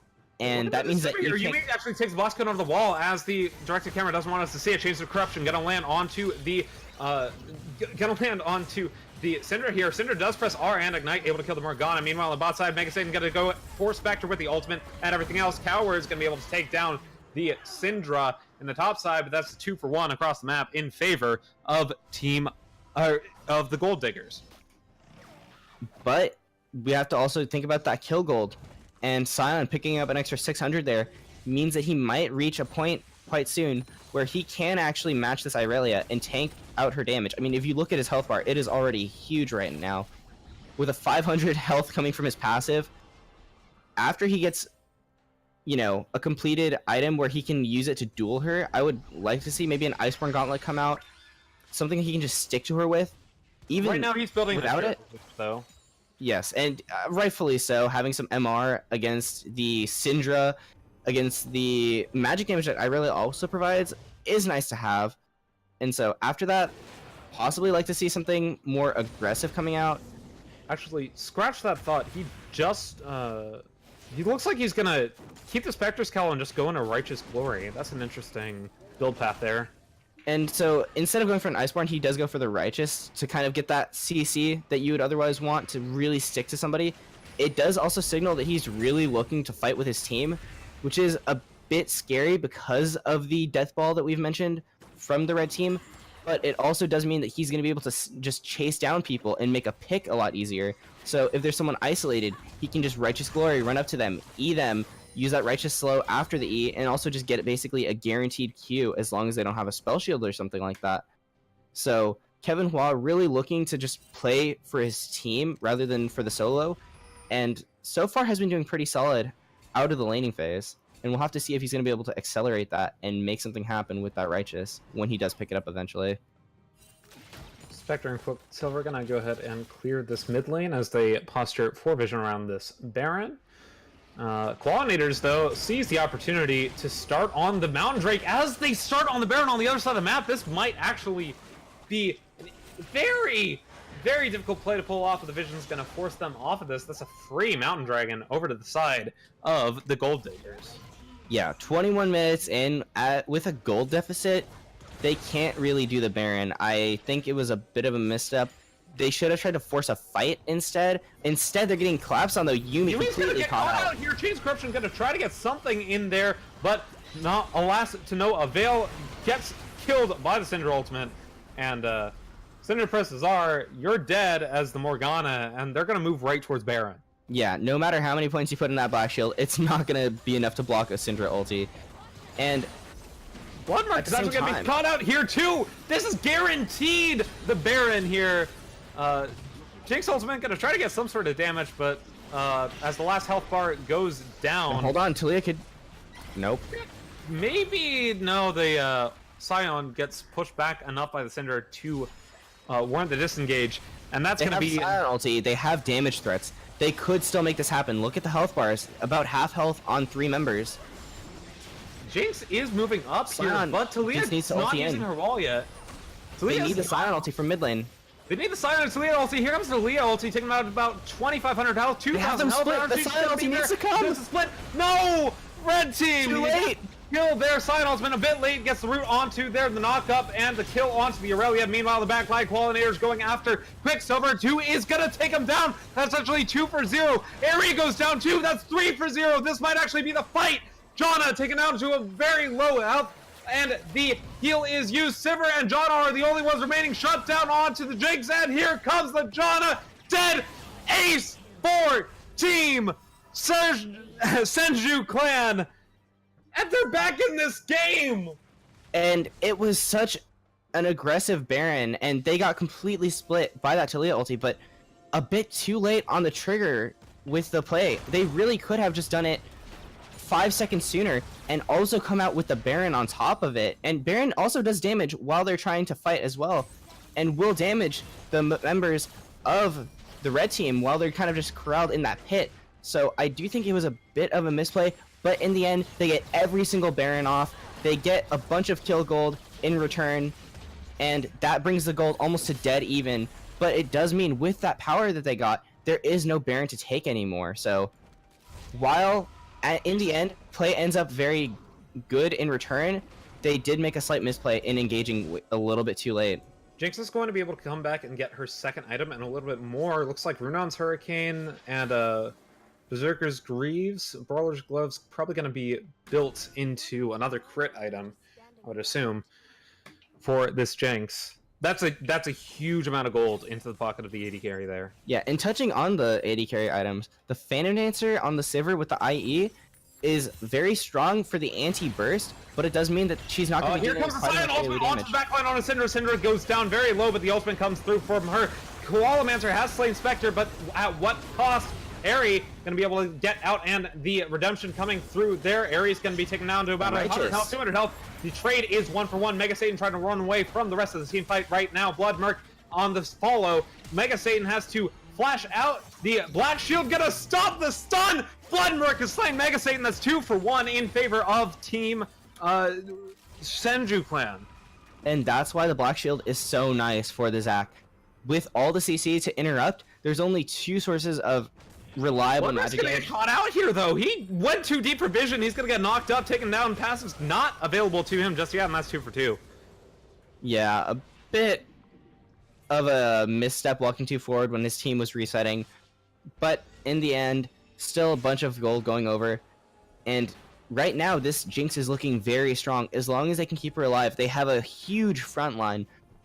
And so if they can make a pick happen, if they can lock down the Syndra or the Irelia and take him out of the fight, maybe even the Sivir potentially if she wastes her Black Shield, there is huge plays to be made, and it does nullify that death ball a little bit. If they're the ones pulling the trigger, if they have the line of scrimmage that they need, where they don't have the access to the Jinx like you would want with a Sivir ulting running at you, it really does depend where the ball is in the court. But right now, it's on the side of the blue team, and if they can keep it that way, the team fights are looking a lot better than they were 5 minutes ago even. That said, Rek'Sai does have her Sterex Gauge available to her now, so that's going to be a lot of extra health that they have to chew through. And it looks like Syndra is moving into the Banshee's Veil pickup here as well. Yeah, that Banshee's Veil will make things a lot harder for the Zac, or the Talia as well. But at the same time... the dragon's being started by the red team here, taking out about 2,000 health. Leah ultimate gonna come through, splits up the team, but the red team does get the dragon in the end. Leah gets the first kill of it onto the Janna. Meanwhile, Mega Satan coming in into the back line, trying to get something, but the double kill comes through from side, taking down super low, but the Jinx kites out onto the Rex side. That's an ace once again for Senju clan, and they're gonna take this mid turret and inhibitor. Yeah, they're gonna. Oh, Quicksilver. Hold on a Oh! second. Okay, not quite enough damage there. Happening. Yeah, and the big thing that happened was spoon-fed Kyle tried to just walk in and ult everyone away and got completely blown up. You can't walk in frontline as the Janna. You need to be in a position to peel for the Sivir instead, and because of that, they basically fought 5v4, and obviously the team with 5 members is going to win, so blue team taking a huge win there, gets an inhib, and they might even get another tower on the top side on their way out. We'll have to see if they really do want to commit for that. Looks like they are. It might be a Sion's little bit of an oversight as people are respawning, but it will drop very quickly. Sion is here, as is. They haven't spent their gold, so They really do need to back and spend their gold here. Taking down about 100 health is the tower. Tower is going to go down there, but at the cost of the 80 carry. I'm not sure about that one being worth it. The Righteous Glory going to be popped for the Sion, trying to get away. Gets 4-man knockup, but the shutdown goes over onto the Sivir. A bit of an overstep from the side of Team Senju clan, as the Morgana goes down as well. I can't see the timer on the Baron respawn, but it should be up somewhat soon. At the very least, they're not going to be able to acquire Baron vision. Rapid Fire Cannon does get on to the Jinx though You're here. not going to be alive for it. Yumi's not going to be here. Quicksilver's not going to be here. This might be a Baron going over to the red team, and a huge overstay for that top inner turret. Just leave at that point. You're not going to get it. Your ADC didn't walk towards it immediately. You just have to leave it.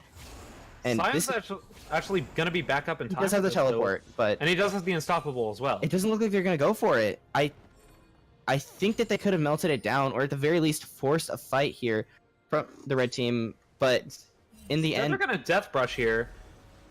Oh, Rek'Sai coming back in on the Zac. This is actually a very clever pick as a knock-up on the Zac. Zac's trying to take as long as he can there as the ultimate comes through from the mid laner. He's actually going to be able to get out. Redemption comes down to do a little bit of healing damage. Aurelia ults, trying to do something unstoppable. Comes in for the Sion, trying to get something onto this back line to keep trying to dive, and it's not diving yet, but to get airy, and Spectre's on a killing spree. Now moving forward to get the flash out of the Janna. Janna goes down as well. Koalinator's trying to tank up as much damage as he can.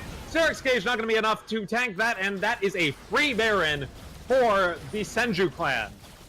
Yeah, the Janna ulted very late in that fight. Could have used it to try to knock away the Zac and save the Syndra, but in the end, the gamble did not pay off. The Death Rush, the waiting around, and the trying to make a pick on the extremely tanky Zac doesn't work out in the end. That was With hindsight, maybe they should have just gone for the Baron. Maybe it would have still been risky. Or maybe they should have just tried to force a fight by going for the Baron and then just turning around with the Sivir ulti, but the play does not work out, and again, everything is in favor of the blue team now. As we go into this late game, though, we talk about late game scaling. This Jinx is scaling up. She's on 3 items. She's actually almost on her BT as well here. And the Talia is also on 3 items and about to go for her 4th. This is a lot of damage coming out for the side of Senju clan as Aurelia starts to fall off, and as the Rek'Sai starts to fall off. It is worth mentioning that the Irelia still can split push, and because of Conqueror, we'll have enough sustain fighting the Scion that I think in the side lane, even though the Scion has a Bramble Vest, would still be able to possibly win depending on the skill shots and the usage of the cooldowns. But the Irelia is just running it down mid right now, saying, team, hold 4v5, do your best, don't die, don't get engaged on, you have a Janna, disengage, or use Sivir ulti to run away. I'm going to run it down mid, take care of those super minions, and try to force them back. Right now, we do see a recall by the Scion. And Scion does have TP available, though, as does the Aurelia, so I'm not exactly... Yeah, Aurelia's it's just forcing the Scion not to be there for the engage. Now the Soul Engage is on that Zac, rather than the Scion ulting as well. So it makes it a little bit easier to see when the play is going to happen, to wait it out, and maybe stance forward when the cooldown isn't unavailable. They're going to start pressuring around this dragon here, but I'm not sure how effective that's going to be. That's a huge risk to try to take this, especially Yeah, they because can't fight for this. They're not in a position to do so. They need to. But Sion's actually coming back here to the mid lane to force the 4v5. Root comes out onto the Rek'Sai. Flash comes from the Talia, but they're gonna actually be able to take this dragon now because the Rek'Sai is out of it. Yeah, I'm not really for the Talia flash there. I think her keeping herself alive is much more important considering how valuable she is right now. Not just gold-wise for the enemy team, but to her own team as a strength. So, Talia ooh, ultimate. hold on, she put herself in a bit of an Wait, no, awkward she's going to the back line. Qualinator's taking down super low there. You gotta respect the Talia damage, especially with the magic pen. Unstoppable coming through, trying to get something out of there. Actually, he goes too far. Tokyo drifts right into the enemy tower. Meanwhile, Yumi trying to get something onto the Sivir. Sivir's gonna go down. No, actually uses the stopwatch. Quicksilver is gonna get her with the ult in the end, though, as the mid inhib respawns. now, hold on a second. Talia did recall. It is only a 4v4. It is a 4v4, but they're gonna take this mid tower Jinx is with still alive. That's the big thing. They're gonna take this mid inhib with the Baron minions. They still have time on that Baron buff remaining. It looks like they have. Actually, Baron buff is about to go down in a few seconds, but they're gonna. Yeah, but they have a Jinx shredding this turret. They're gonna try to keep shredding this turret here, but here comes the Aurelia onto the back line trying to do something. The ultimate going out, gonna disable some people. The Chains of Corruption going to do a little bit there. Koalas does go down, but that's a trade of 2 for 1. Mega Satan's doing a huge amount of damage with the backline as Spectre comes in trying to get the final kills here. Airy taken down to about a third of the health bar, and Mega Satan does eventually go down. Up in 5 seconds though. And the engage onto the Spitbud Kyle. Spitbud Kyle's gonna go down. No! One Merc not able to get the kill just here, and the flash forward from the Sivir is going to secure a little bit there. Now Sion taking down super low here, maybe go down. Spectre is dominating, however, and it's 2v1. It's Sivir versus a Sion and a Talia with no minions available in the base. I believe this is the base save, actually, as Quanairs is up in 10 seconds. Sivir might actually be able to hold on. Yeah, as long as she uses a spell shield properly. Oh, but here's Kevin Wall with the Righteous Glory, not going to be able to use spell shield the right amount of time. The knockup comes through. That's going to be the game as he goes down, or as the Sivir goes down there. Kevin Wall taking out super low. They're going to back off. The Talia's going to back off. They're not going to get the game just yet. Sion passive's not going to be able to take it. I can't believe what I'm seeing here, folks. Hold on, the Jinx. Oh, it's not going to make it. This is the third time today. Oh, the Jinx rocket! The Jinx rocket on him. Mirando gets a snipe as he tries to recall the base there. I said it's not gonna make it, but weaving through every member, just Matrix style, the bullet hits. For the third time today, we've had people escape with their Nexus turrets almost dead, or with the Nexus almost dead. Twice in EU, first time in NA. It's been an exciting one. It's definitely a very exciting play to happen, but now you gotta look at what's left. The base is in shambles. What can the red team do here to really survive through? And right now, Baron spawning up. They're gonna have to contest it with their base open. That is extremely scary. They need to have impeccable vision. They need to make sure that they aren't getting caught out. One member dying is basically gonna be game over, as there's no turrets to fall back on here. So it's do or die right now for the red team, but if they can get one clean sweep, maybe 2, they could possibly win the game still. So there is hope. The Syndra is very behind the Leo, but you do see 2 GAs, one on the Rex side, one on the Sivir, which is going to be pretty nice for them. Speaking of, Rex side second about half health. Zach follow up, not going to be able to get anything there yet, as they're going to heal up off the Social Drake a little bit. But they're going to start with the Baron here, blue side. Yeah. Baron spawning in a second. Right there. They do have the threat of a steal always with that Rek'Sai available, though. So they're going to try to burn this down. I'm not sure about it. Talia Wall's going to be able to get everyone sanctioned off except they have vision. They have the Rek'Sai smite. Rek'Sai 50-50. That Talia ultimate was way too early. Rek'Sai's going in for the 50-50. Blue team, however, does secure the Baron. They have to go for a fight here. Rek'Sai goes down. They have to go for the fight. Rek'Sai is going to go down with the GA popped, and now comes the follow-up on to Mirando. Mirando taking out about half health, has to resurrect off the GA as well, but in the end, it's all for naught. Quicksilver gets a kill on a spoon-fed as the Aurelia goes golden to try to get something out of this. Jinx Rocket trying to get the last kill onto the Syndra, but it doesn't even matter. They got Barons. they got supers, they got an exposed nexus, and they got the game. And huge back and forth game, but in the end, the blue team coming out on top. Huge play by the carries and very reliable play by their front line. Overall, in lane, they might have had a couple hiccups here and there, but come grouping together, come team fighting, come coordinated play, the blue team did very good. And Senju Clan going on to our silver finals, which will be a best of 3 that we will broadcast at a later time. We do have to wait for the rest of the silver losers bracket to go forth and potentially do more of the gold plat games. That being said, that is all the time we have for this particular game at this particular moment. We're going to go to a music break as we work out the next games. Thank you all for watching. Stay tuned. Don't touch that browser.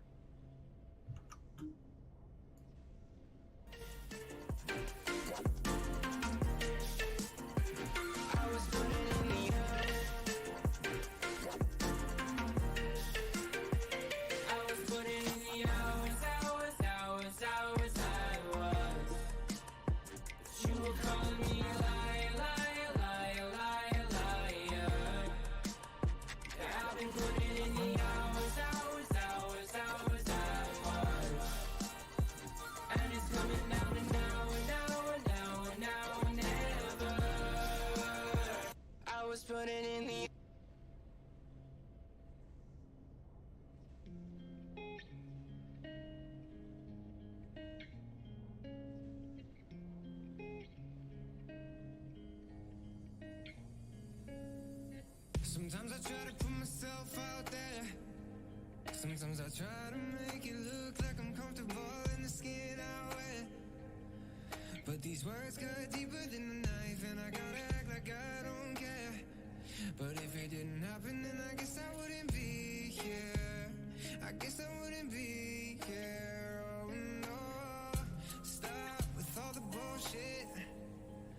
I'm done with all the fake love, so you should really just quit.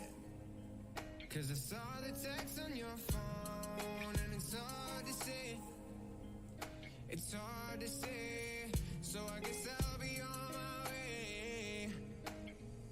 But I don't wanna live in a world without you.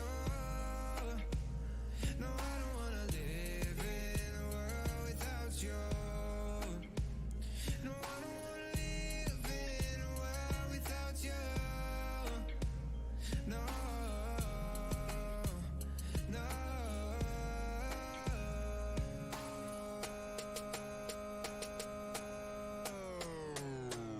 No, I don't wanna live in a world without you.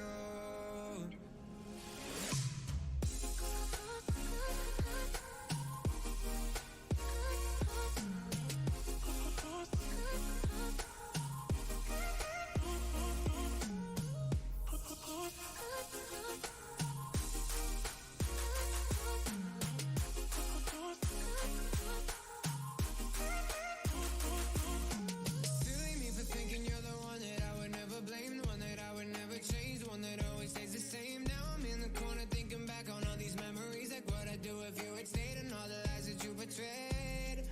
If time stood still and I could see you again, then I would keep you with me, yeah. Cause I don't wanna live in a world without you. No, I don't wanna live in a world without you. No, I don't wanna live in a world without you. No, no.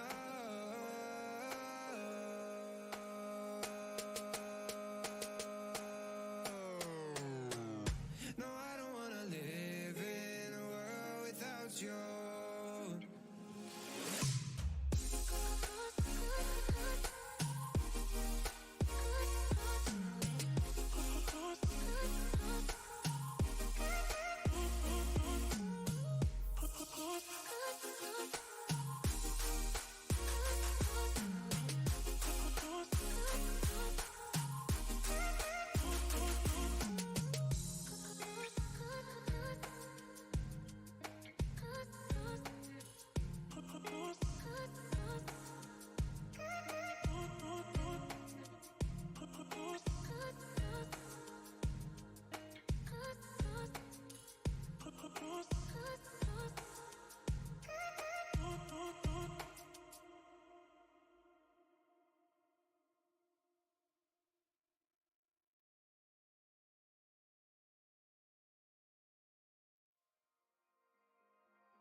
and turn the thoughts within. The clarity is worth it. Another time to dream this. Holding on to what we find. We don't wanna lose this fight. You, me, and gravity.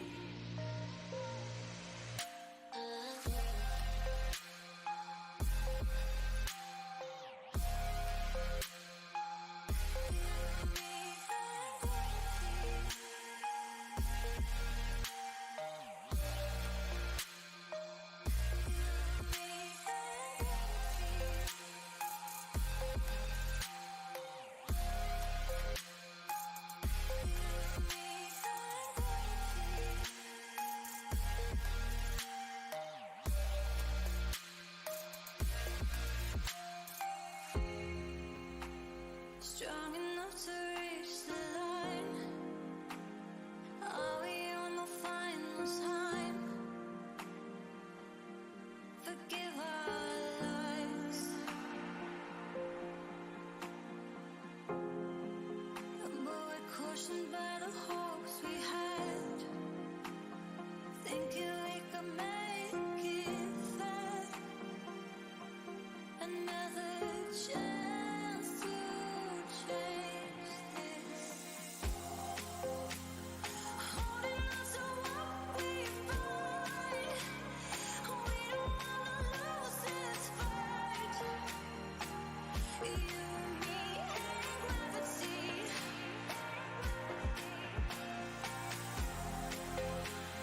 Brave enough to give it all. Knowing that the flame will fall.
And welcome, ladies and gentlemen, to the final best of one of the night. I'm Meowing Cat, joined by ya boy, and we're here to bring you this final game as we are heading into the finals based off of this final match between Team Shaco Main and We Are Rat, as formatting was not done properly.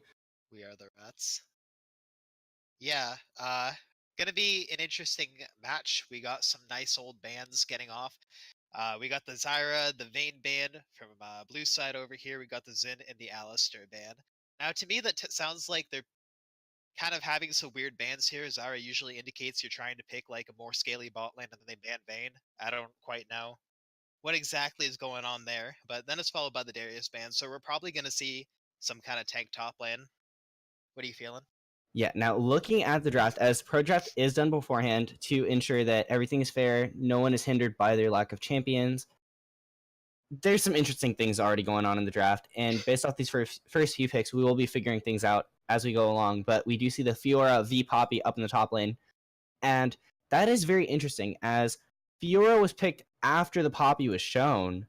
So this Poppy is a real bad matchup for the Fiora, I would say, and I don't know why Slushy opted into it, but the Fiora might just be a super comfort pick.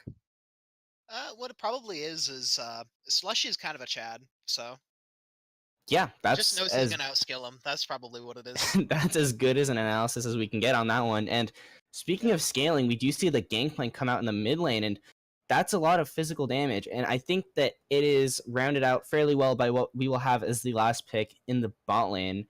We will see that after the second ban phase is done. But matching that GP is the Zoe, and touching in on that, the interaction between the Zoe asleep and the GP means it's a pretty decent matchup, I would assume, for the GP, at least safety-wise. Yeah, safety-wise, definitely. At some point, Gangplank will probably start out pushing Zoe lightly, probably after Sheen buy. But ultimately, Zoe's going to have control for the actually important part of the game, which is the early game for Rek'Sai. Until that point, though, I'm pretty sure Gangplank is just going to not die in the mid lane. He's going to get shoved in, and then Zoe's probably just going to look to roam and do stuff with Rek'Sai. Yeah, I mean, that's what I assume what the draft would be. GP always can be a huge threat in the late game, but we do see the bot lane pick coming out that we did tease a little bit, the Swain, to round out the red team's damage threats, and that does provide the magic damage that they were sorely missing with the Fiora Gangplank. It is a bit unseen after the mage changes to the bot lane that we saw forever ago, but it is still doable, and especially paired up with its laning partner, they do have some serious kill pressure, especially into a Varus who is a mobile. No. I mean, yeah, definitely, kind of, but I mean, they had the Galio pick, that'll defend him just fine. Swain is not really known for dealing a lot of damage with Leona, to say the Well, least. actually, I would say that Leona does a pretty decent amount of damage for support. Their all-in potential is pretty decent, and the Swain passive will work off of Leona's CC, which is a lot easier to hit than his E, so that should guarantee that he hits all his damage. No, that's definitely true, but Varus has 575 range. I'm just guessing nothing's gonna really happen bot lane up until like the 10-minute mark where picks actually start mattering, because Sejuani, Swain, Leona kind of does no damage, and then the Rek'Sai Varus Galio actually does damage, you know? I'm going to say that starting at around level 3, even maybe level 2, we're going to start seeing a lot of action coming out from the red side bot lane, but we'll have to see on that one. Touching on some of the other matchups, the Rek'Sai versus Sejuani, very early game focused for the Rek'Sai versus the kind of get 6 and then spam gank for the Sejuani. Yeah, it's kind of like a little bit tempo-y. Rek'Sai definitely has the advantage for the early game, especially if he's smart and he's going the Conqueror route. If he goes Hail of Blades, then I don't know. But Conqueror lets him pretty much gank all of these lanes. He can kind of gank mid lane, even though Gangplank has the orange citrus eat flash away, but he can only do that once every 5 minutes. What I'm assuming is going to happen is he's probably just going to spam gank bot lane, because they had the damage advantage, they had the pick potential there with the Galio E, and Swain has no way to escape. Leona doesn't really have any way to escape, aside from that random cleanse that Swain seems to be taking, but yeah, and touching on just the interactions between both teams itself, it does seem like there's a bit of a siege comp coming out with the Varus Zoe. Huge range compared to the just brute force and carry threat and just the engage as well. All the crowd control over on the red side. Yeah, it's a difference of comps that where one actually takes some amount of skill to pull off with Gangplank being the main carry. The other one, they just kind of, don't Lop have skill to do anything. shots. I mean, Varus just has to land his giant ulti in hit 1 of 5 people to be useful. I don't know. It's not going to matter too much, I would say. Gangplank is definitely much harder to pull off than Zoe. Zoe misses her abilities and still does damage. Poppy just negates Fiora. Sejuani engaged, negates Leona. Like, I'm fairly certain blue side is just ultimately favored draft-wise. It's just so much easier to play that comp in this game. Yeah, As I would well. definitely say it's an easier comp to pull off. However, at the same time, if they do make an error and they misstep, the red team can punish extremely hard and just run through their whole team. And if one carry gets taken out, you still have multiple people to worry about. If you blow everything on a Fiora who's parried or something, or even just blow everything on the Fiora, you have a Gangplank who might run you down. And the same if you just take out the Gangplank, they have multiple threats you need to worry about. And you have only so many answers to deal with them. So it's going to be really interesting to see how they manage these team fights, or if they overstep somehow. If Zoe is in Gangplank's range, her ulti's not going to get her out. Maybe she'll dodge a barrel, but that's it. If Gangplank wins this game, I'll give him $5 of RP.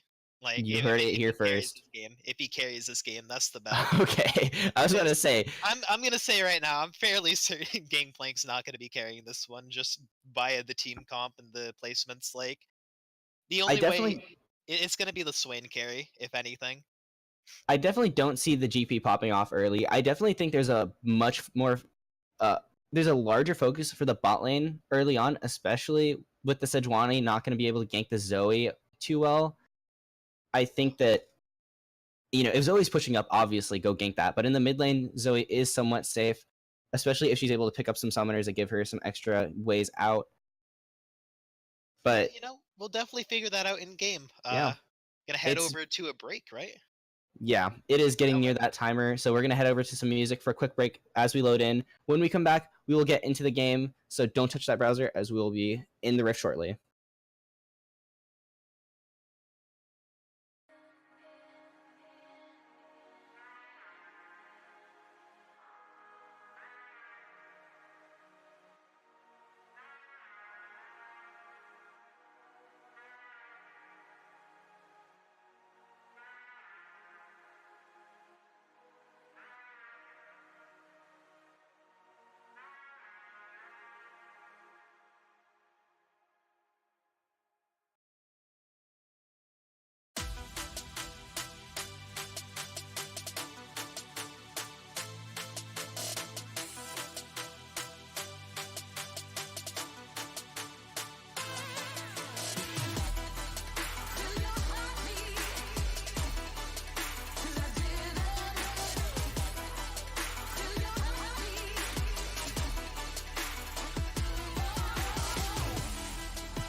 All right, we are partially on the Rift. It has not finished loading completely, but close enough.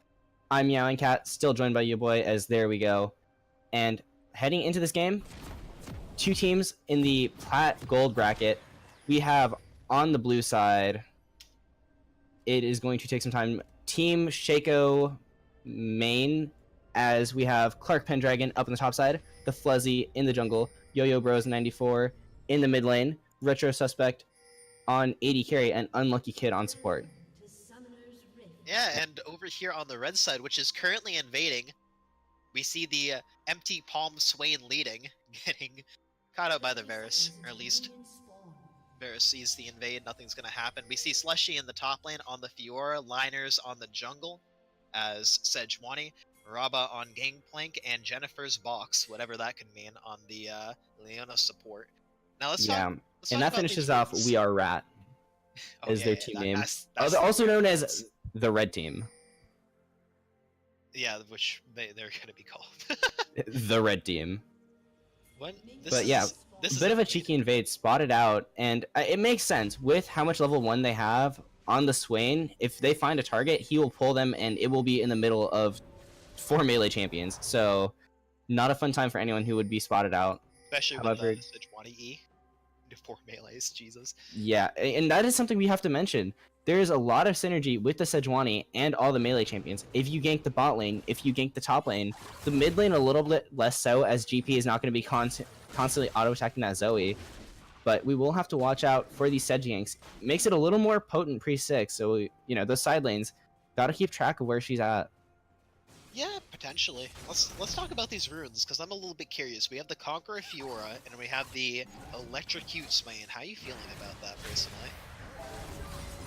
Oh, hold on a second. Bit of a chunk onto that Galio already.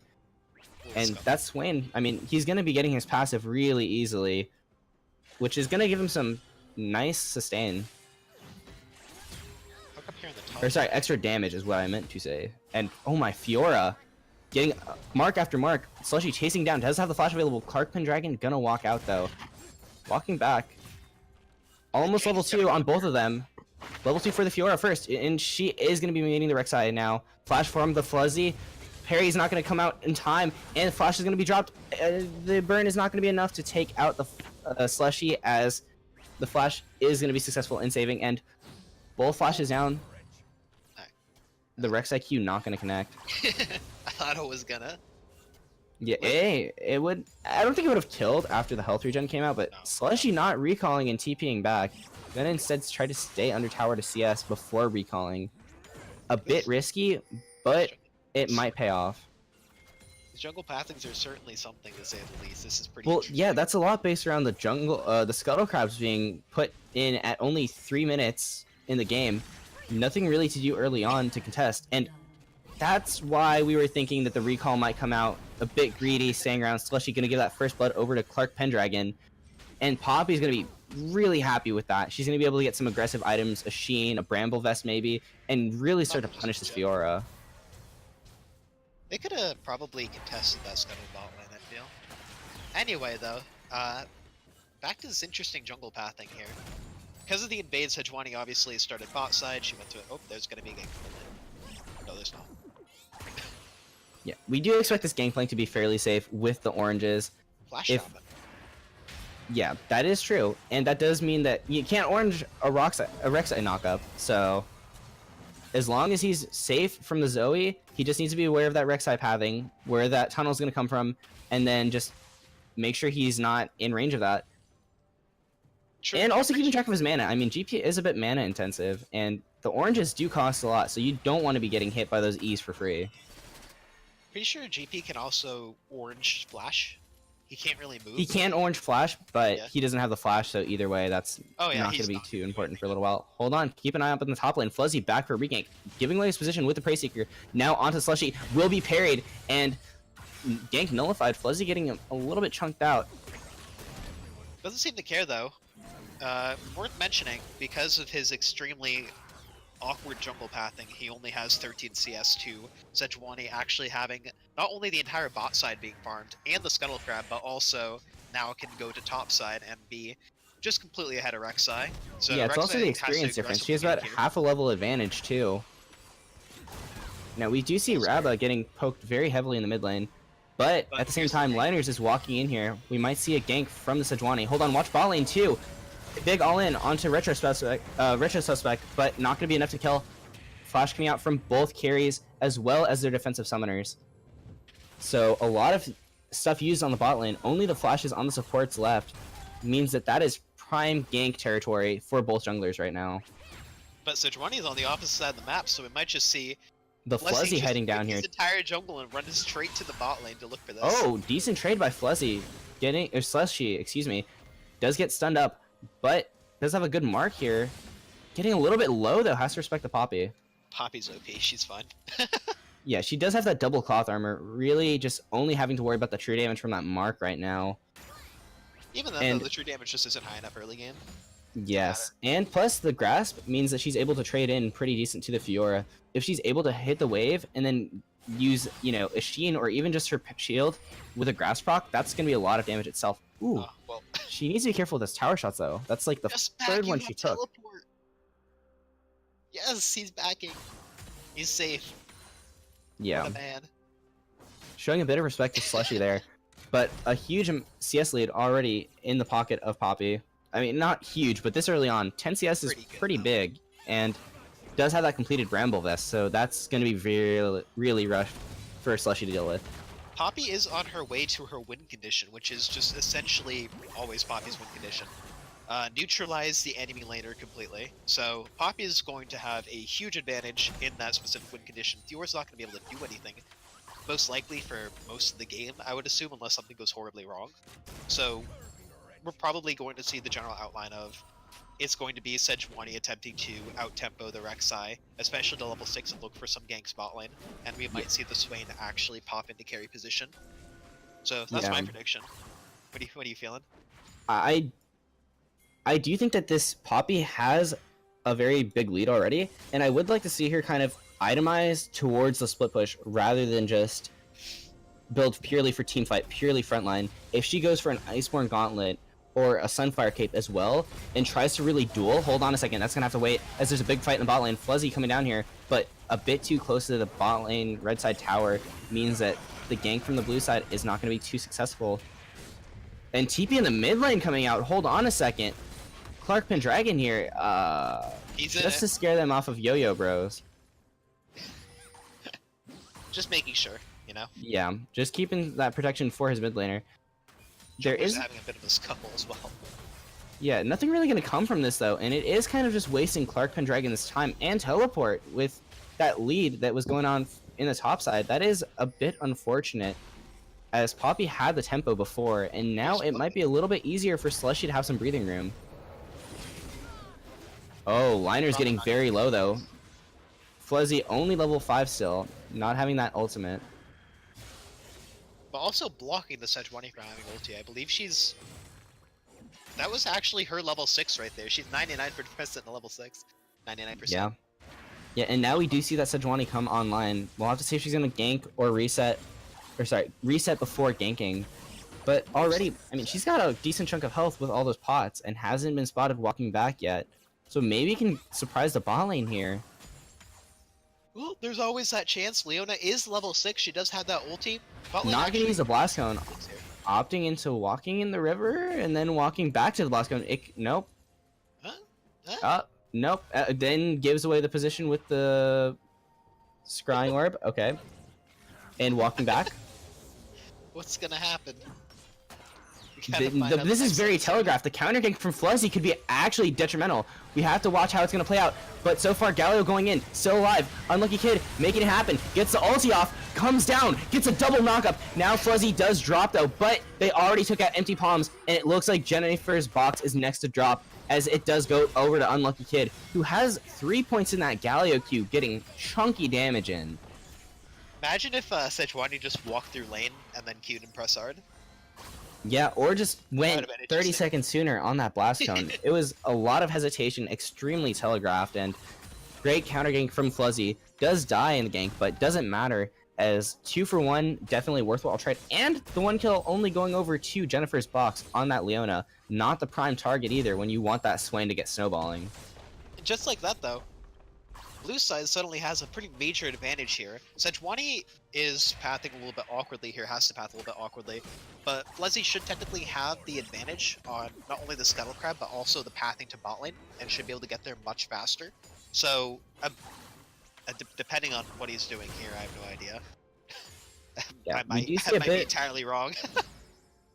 Oh, hold on a second. The shield is down there. Poppy's getting extremely low though, but the Rek'Sai's here to help. Fluzzy getting that ulti off, no parry in sight, and Fluzzy gets the kill onto Slushy, and Clark Pendragon just gonna get those honey fruits, get that mana back, and just walk back into lane. Slushy also just TP back there. That is really not a good position to be in as a top laner. Using your teleport, going to lane, and immediately dying. Blue team has the TP advantage, which means that probably in like the next 4 minutes, there should not be any deaths bot lane for blue team. In fact, they're heavily advantaged here. They can immediately turn something. Now hold on, where is the GP ulti just used at? I have no idea. I heard it and saw it go on cooldown, but I did not see it. Was it in the mid lane? Possibly might have just used it to clear. I'm not quite sure about that, but that is on cooldown, so that is important to note. Oh, hold on. Varus ulti coming out onto the Leona, getting her extremely low at max percent health damage coming out, but they're doing so much damage returning. Swain ulti's coming out. Sejuani ulti is not going to connect, but it doesn't matter as Swain does pick up that return kill onto Retro Suspect. And that's what we wanted to see from the Swain, getting that lockdown, getting that burst damage tied with the Leona, and popping that AD carry. And so far, so good. They get that kill onto the Varus, turn their attention towards a dragon, change their mind, and then counter change their mind. They're just dragging it out for the Rek'Sai. Smart move by them, but the Rek'Sai will spot it out. Jennifer's box extremely low on this dragon. Galio coming around the backside too. This is a bit of a risky take, and it could get stolen away. And it does reset back into the pit as well, making it able to be stolen by the Rek'Sai. 50-50, smite advantage slightly towards the Sejuani because of her E combo. But hold on, the engage after the Drake is what matters. The taunt, the chain onto the Swain is going to come out, but he's not dead yet. Does have a stopwatch to keep him alive for a little bit longer. Jennifer's box getting the first kill onto the Rek'Sai. Now the Galio also drops, but they get the return kill onto the Gangplank. And now 2 for 1 already. Now make that a 3 for 1. They're getting kills left and right, and it is just a full-out Fiesta. Body's dropping, but it does look like Varus is going to be able to clean this one up, and he does do so. Gets a Swain, makes it a triple kill for Retro Suspect as he comes in, cleans up the fight, and overall, huge back and forth with, in the top side, Slushy dropping as well. Makes it an ace, pretty much, for the side of Team Shaco main. And, I mean, that's a lot of gold onto that Varus, which is extremely good, but they do lose the Mountain Drake in the end, so still have something to work with on the red side. But look at this Poppy going in. He's just smacking him up, dude. Yeah. That Sheen really coming into effect, apparently. Yeah, I'm very happy I'm seeing the Sheen here, because a lot of Poppies will just try to itemize defensively and then not have the damage to back up, you know, the base stats that Poppy has, not be able to go toe-to-toe. But hold on, Sejuani's here. This might be a little more than Poppy can chew off. Ulti's gonna come out and is gonna knock away the Fiora. What? GP ulti's gonna come out too, though. Will she be able to get away? Does flash to the side of the GP ulti, but Sejuani's in hot pursuit. Does not have the W available yet. Is on cooldown for another 14 seconds. She has her E in her Q and walks out. How did that Poppy ulti still go off, though? It was a bit weird, but it went off. The animation was going right as the Sedge ulti came, so it was in cast and it did doesn't go get off. canceled. That was just interesting. Anyway, the dive mid was pretty nutty, actually. That was a pretty well set up dive there.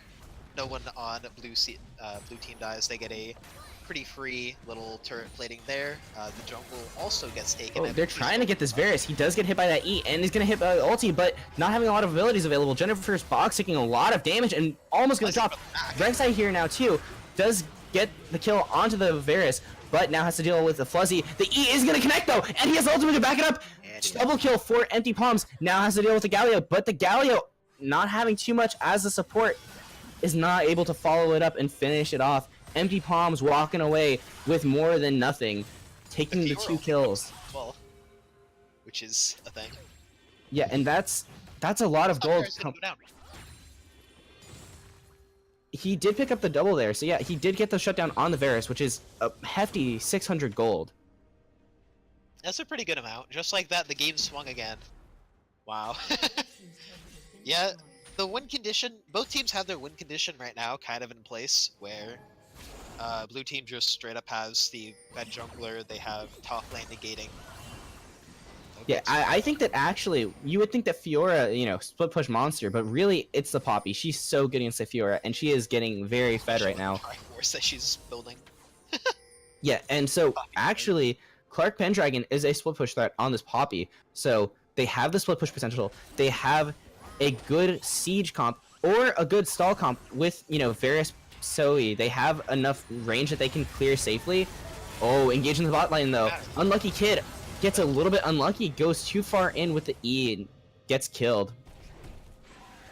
Pretty much blue team bot lane just really needs to play safe and not get picked like that, but it's just gonna keep happening with the Leona Yeah, ulti. this Swain is definitely showing up big. Swain's a little scary now, apparently. Yeah.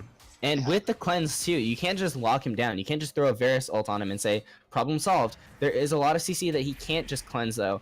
Like the Rek'Sai knockup, the Galio knockup, the Galio ulti, following the Rek'Sai. There's stuff like that. Zoe Sleep does connect onto the Sejuani. trying to be blocked out, but not gonna be enough. Yo-Yo Bros deletes liners there. That's the Fed. Yeah, that's the almost Ludens. Actually, I think he has the gold for Ludens right now. He does. Yeah, that's a very Fed Zoe.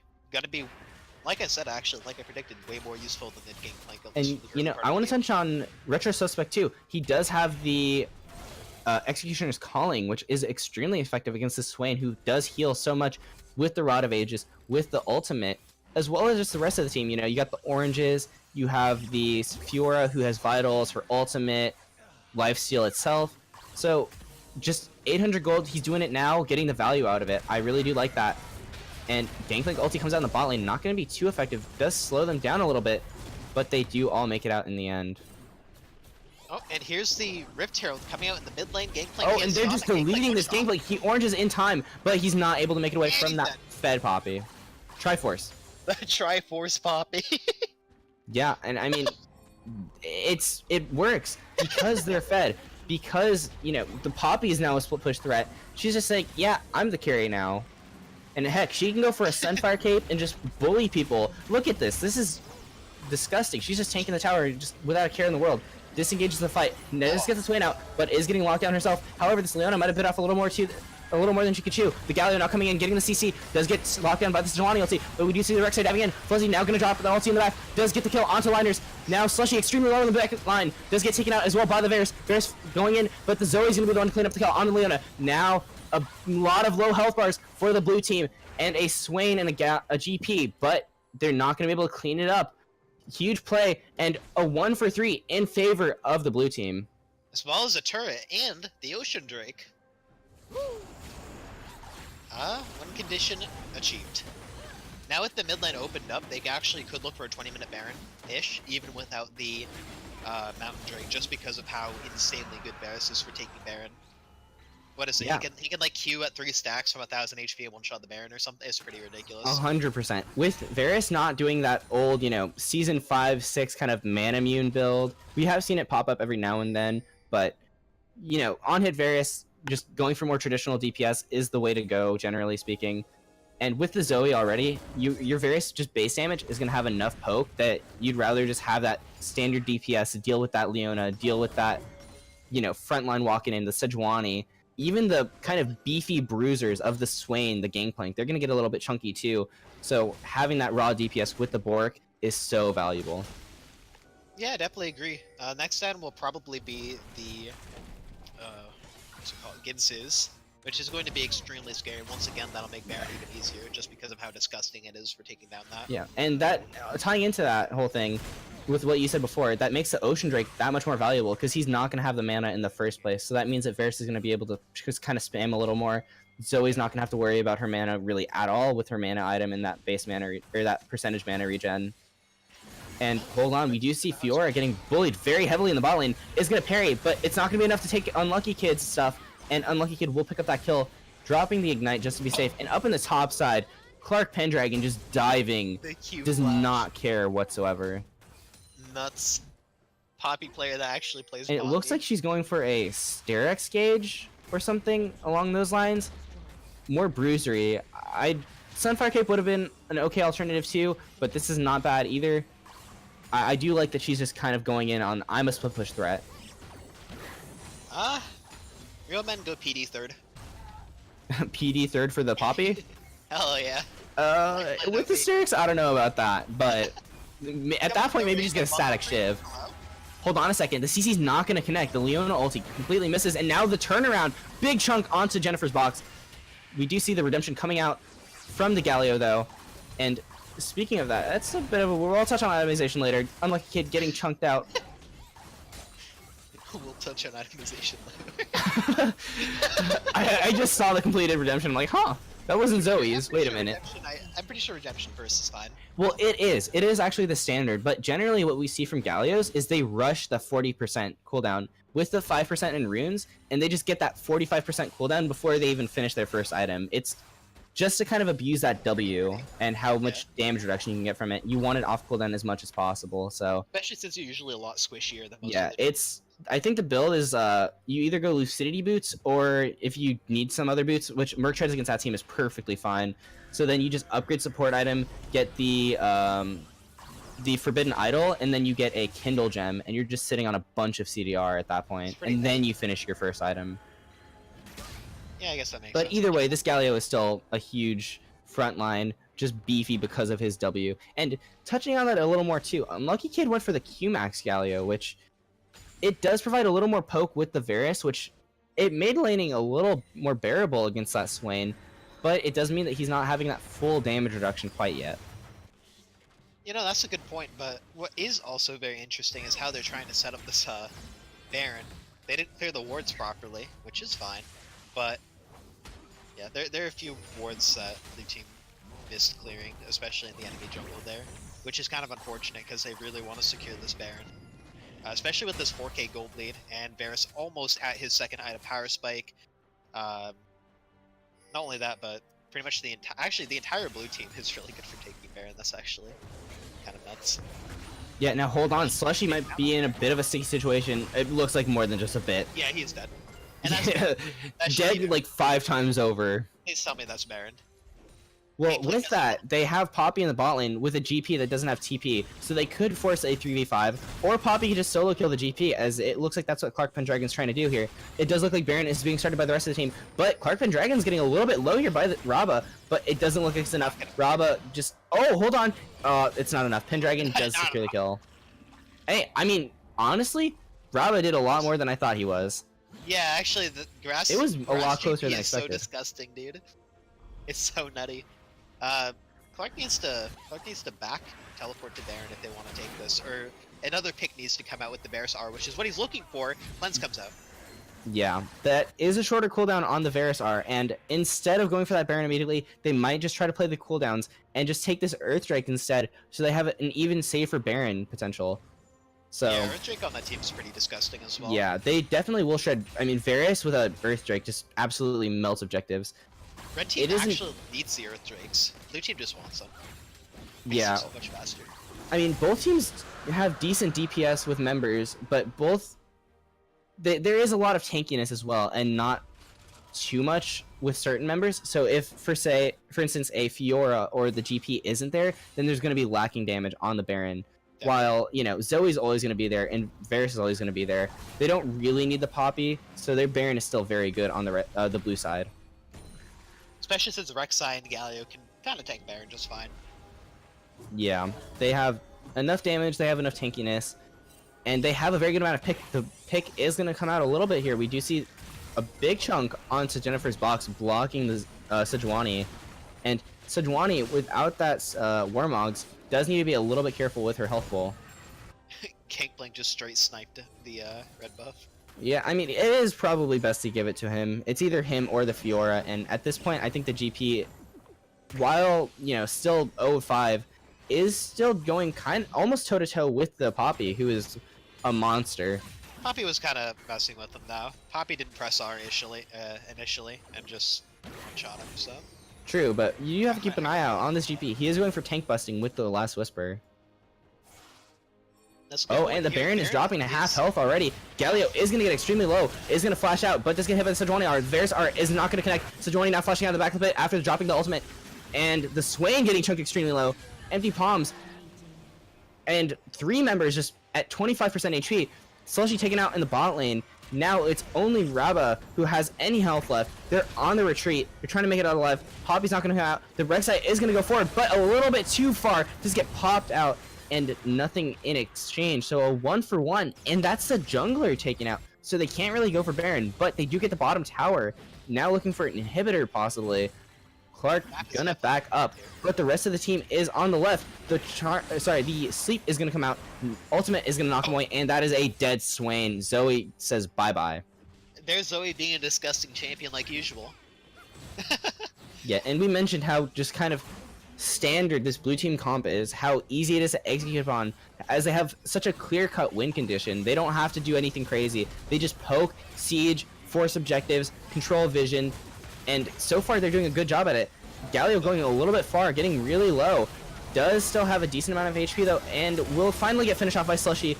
We'll have to see what they're going to get in return. Actually, it looks like the fight is going to be lost for the blue team. Poppy's going to finally drop Clark Pendragon going over to Raba, and that GP suddenly just huge amounts of bank in the pocket. He's doing damage at last, but Zoe still does more and is much easier to play. Yeah, Actually, still having a 1k gold lead on that Zoe. It is worth mentioning, though, that this GP can do disgusting things, and he doesn't have any crit yet. If he does pick up a crit item and gets a little bit lucky rolling those dice, he could just end up deleting carry. Yeah. So far, he doesn't have that, though. He's just kind of going for a more tank buster. He really is trying to match that Poppy, which, to be fair, they do need someone to do that. Oh, definitely. Yeah, I agree with that, but it's also the power level of gameplay is just going to be significantly lowered, depending on his next item, whatever it is. Like, not building a Yomu's hero or PD or an IE is kind of really, really bad for gameplay. He just wants those items and to actually roll the dice on one-shotting someone. Yeah, But- getting like an IE and then another crit item would be so huge for him. And I mean, we have seen some GPs just kind of do what Jins do and just stack IEs. I don't think we want to see that from him, but getting some crit in some form is going to be huge for this GP. As we have seen the crit build kind of becoming a little more popular and less of just the pure lethality or bruiser GP. Although there is still a decent amount of Yomu's GPs around, or the Sterix gauge too, for the anti-burst damage from the enemy I think team. PD's slightly better, though, just because... Yeah, PD I definitely would prefer over the Sterix. In general. This is a Oh, engage coming out though. The sleep is not going to connect quite yet. It does get on the Swain. He's going to be slept when he comes out of that Sanya's, and it does mean that he is going to die. Kill going over to Clark Pendragon, and now they lost their main carry. I don't think they're going to be able to hold the inhibitor. They're probably going to let it go, but try to hold on to the game. Oh, that damage from the GP, but the redemption is going to sustain half of that back up. GP here looking for some barrel setups, hopefully. Maybe looking to try to get a kill on someone with his R. Wait, he doesn't have R.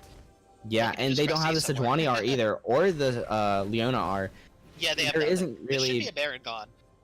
It That or does a look dragon. like they might just go for another Drake and just really play this game slow. I mean, The other their map. team comp does scale fairly well. As long as they're in the driver's seat and they get the objectives, they can just get this bleed out going. They aren't on a strict timer, say, if you are against a Vayne or something that hyper scales like a Vagar, just stacking up continuously. Now, don't get me wrong, GP, Fiora, Swain all scale very well, but Zoe and Varus also do pretty good. And the Poppy is securely ahead that she's not going to have to worry about the Fiora for a long time. I agree. It does kind of depend, because right now Fiora's on budget Fiora. She's not going to come online until maybe 4th item versus Poppy. Rek'Sai is kind of been outskilled, I would argue, in usefulness. Also, the Baron has started. But Zoe Varus is definitely going to be way more useful than GP Swain like 99% of the game, so... Now hold on, it is a chance for a steal. 50 It does not get stolen though. Fuzzy gets it, and a fight coming out, but half the member's not even there, and it's just going to be a complete wipe. Chain That should still be it. onto Empty Palms, and now he's going to get chased down by Fuzzy. Gets really low, but is turning damage back around, but not having the ultimate available means that the stopwatch is just going to buy him some time as he's going to drop. And And there he goes. no, the ulti didn't go off, I think, but No, I did. I did. it didn't, or it did? It didn't. It did not. Okay, I Almost thought you did. were saying it did, and I was like, no, it shows it's still up for me. no. Yeah, okay, Also, but Fuzzy is not ending this game. He wants to pad the KDA right now. yeah, there he kind of goes. just Now he's getting some going Krugs. That is going to buy time for Liners to come back up, and Jennifer's box. They don't have too much wave clear, the GP not doing too much damage. Hold on, Sejuani just in the backline on Retro Suspect. He's getting very low, but they're not having quite enough yet. Raba getting some damage on the team, but not enough as Pendragon is going to take him out, and that's going to be everyone dropping. Raba leaving the game. And Empty Palms is alive, has the ultimate, but is not going to do anything as he flashes back, and that's going to be game going over to Team Shaco main. Yeah, Poppy just kind of 1v3 towards the end of the game, really tickled my fancy there. Yeah, Clark Pendragon definitely showing up huge, just insane on that Poppy split push threat. I think Zoe definitely was the MVP though, with the #1 damage. He did 30k damage. I think. Yeah, but I mean, it's a Poppy. You're not gonna. Yeah, I think for what Poppy did that game, how much pressure Pendragon absorbed. I mean, Yo-Yo Bros definitely did Zoe things. Don't get me wrong at all. But I feel like Clark Pendragon just shut the Fiora out of the game, took so much Yeah, he did pressure, as and well. just didn't die. Everyone pretty much did their job on blue team. I would agree with that Would have liked to see statement too. more tempo-oriented plays or better pathing from the jungler, but I mean that's about it. Everyone played pretty well, pretty okay, I would say, definitely. And with that, that's going to conclude our play-in stage, and we're going to head on to some of the best of 3 games, I believe. Unless I'm mistaken. I might stand corrected shortly, as someone else I will have announce no that. idea. But soon enough, we will have the stream end, and it will come immediately back online. And at that point, we will have some of our best of 3 starting up. So we'll see you guys in a second. Thanks for tuning in. Thank you to you, boy. I'm Meowing Cat. And Don't we touch will those see you browsers. guys for best of 3s in a second.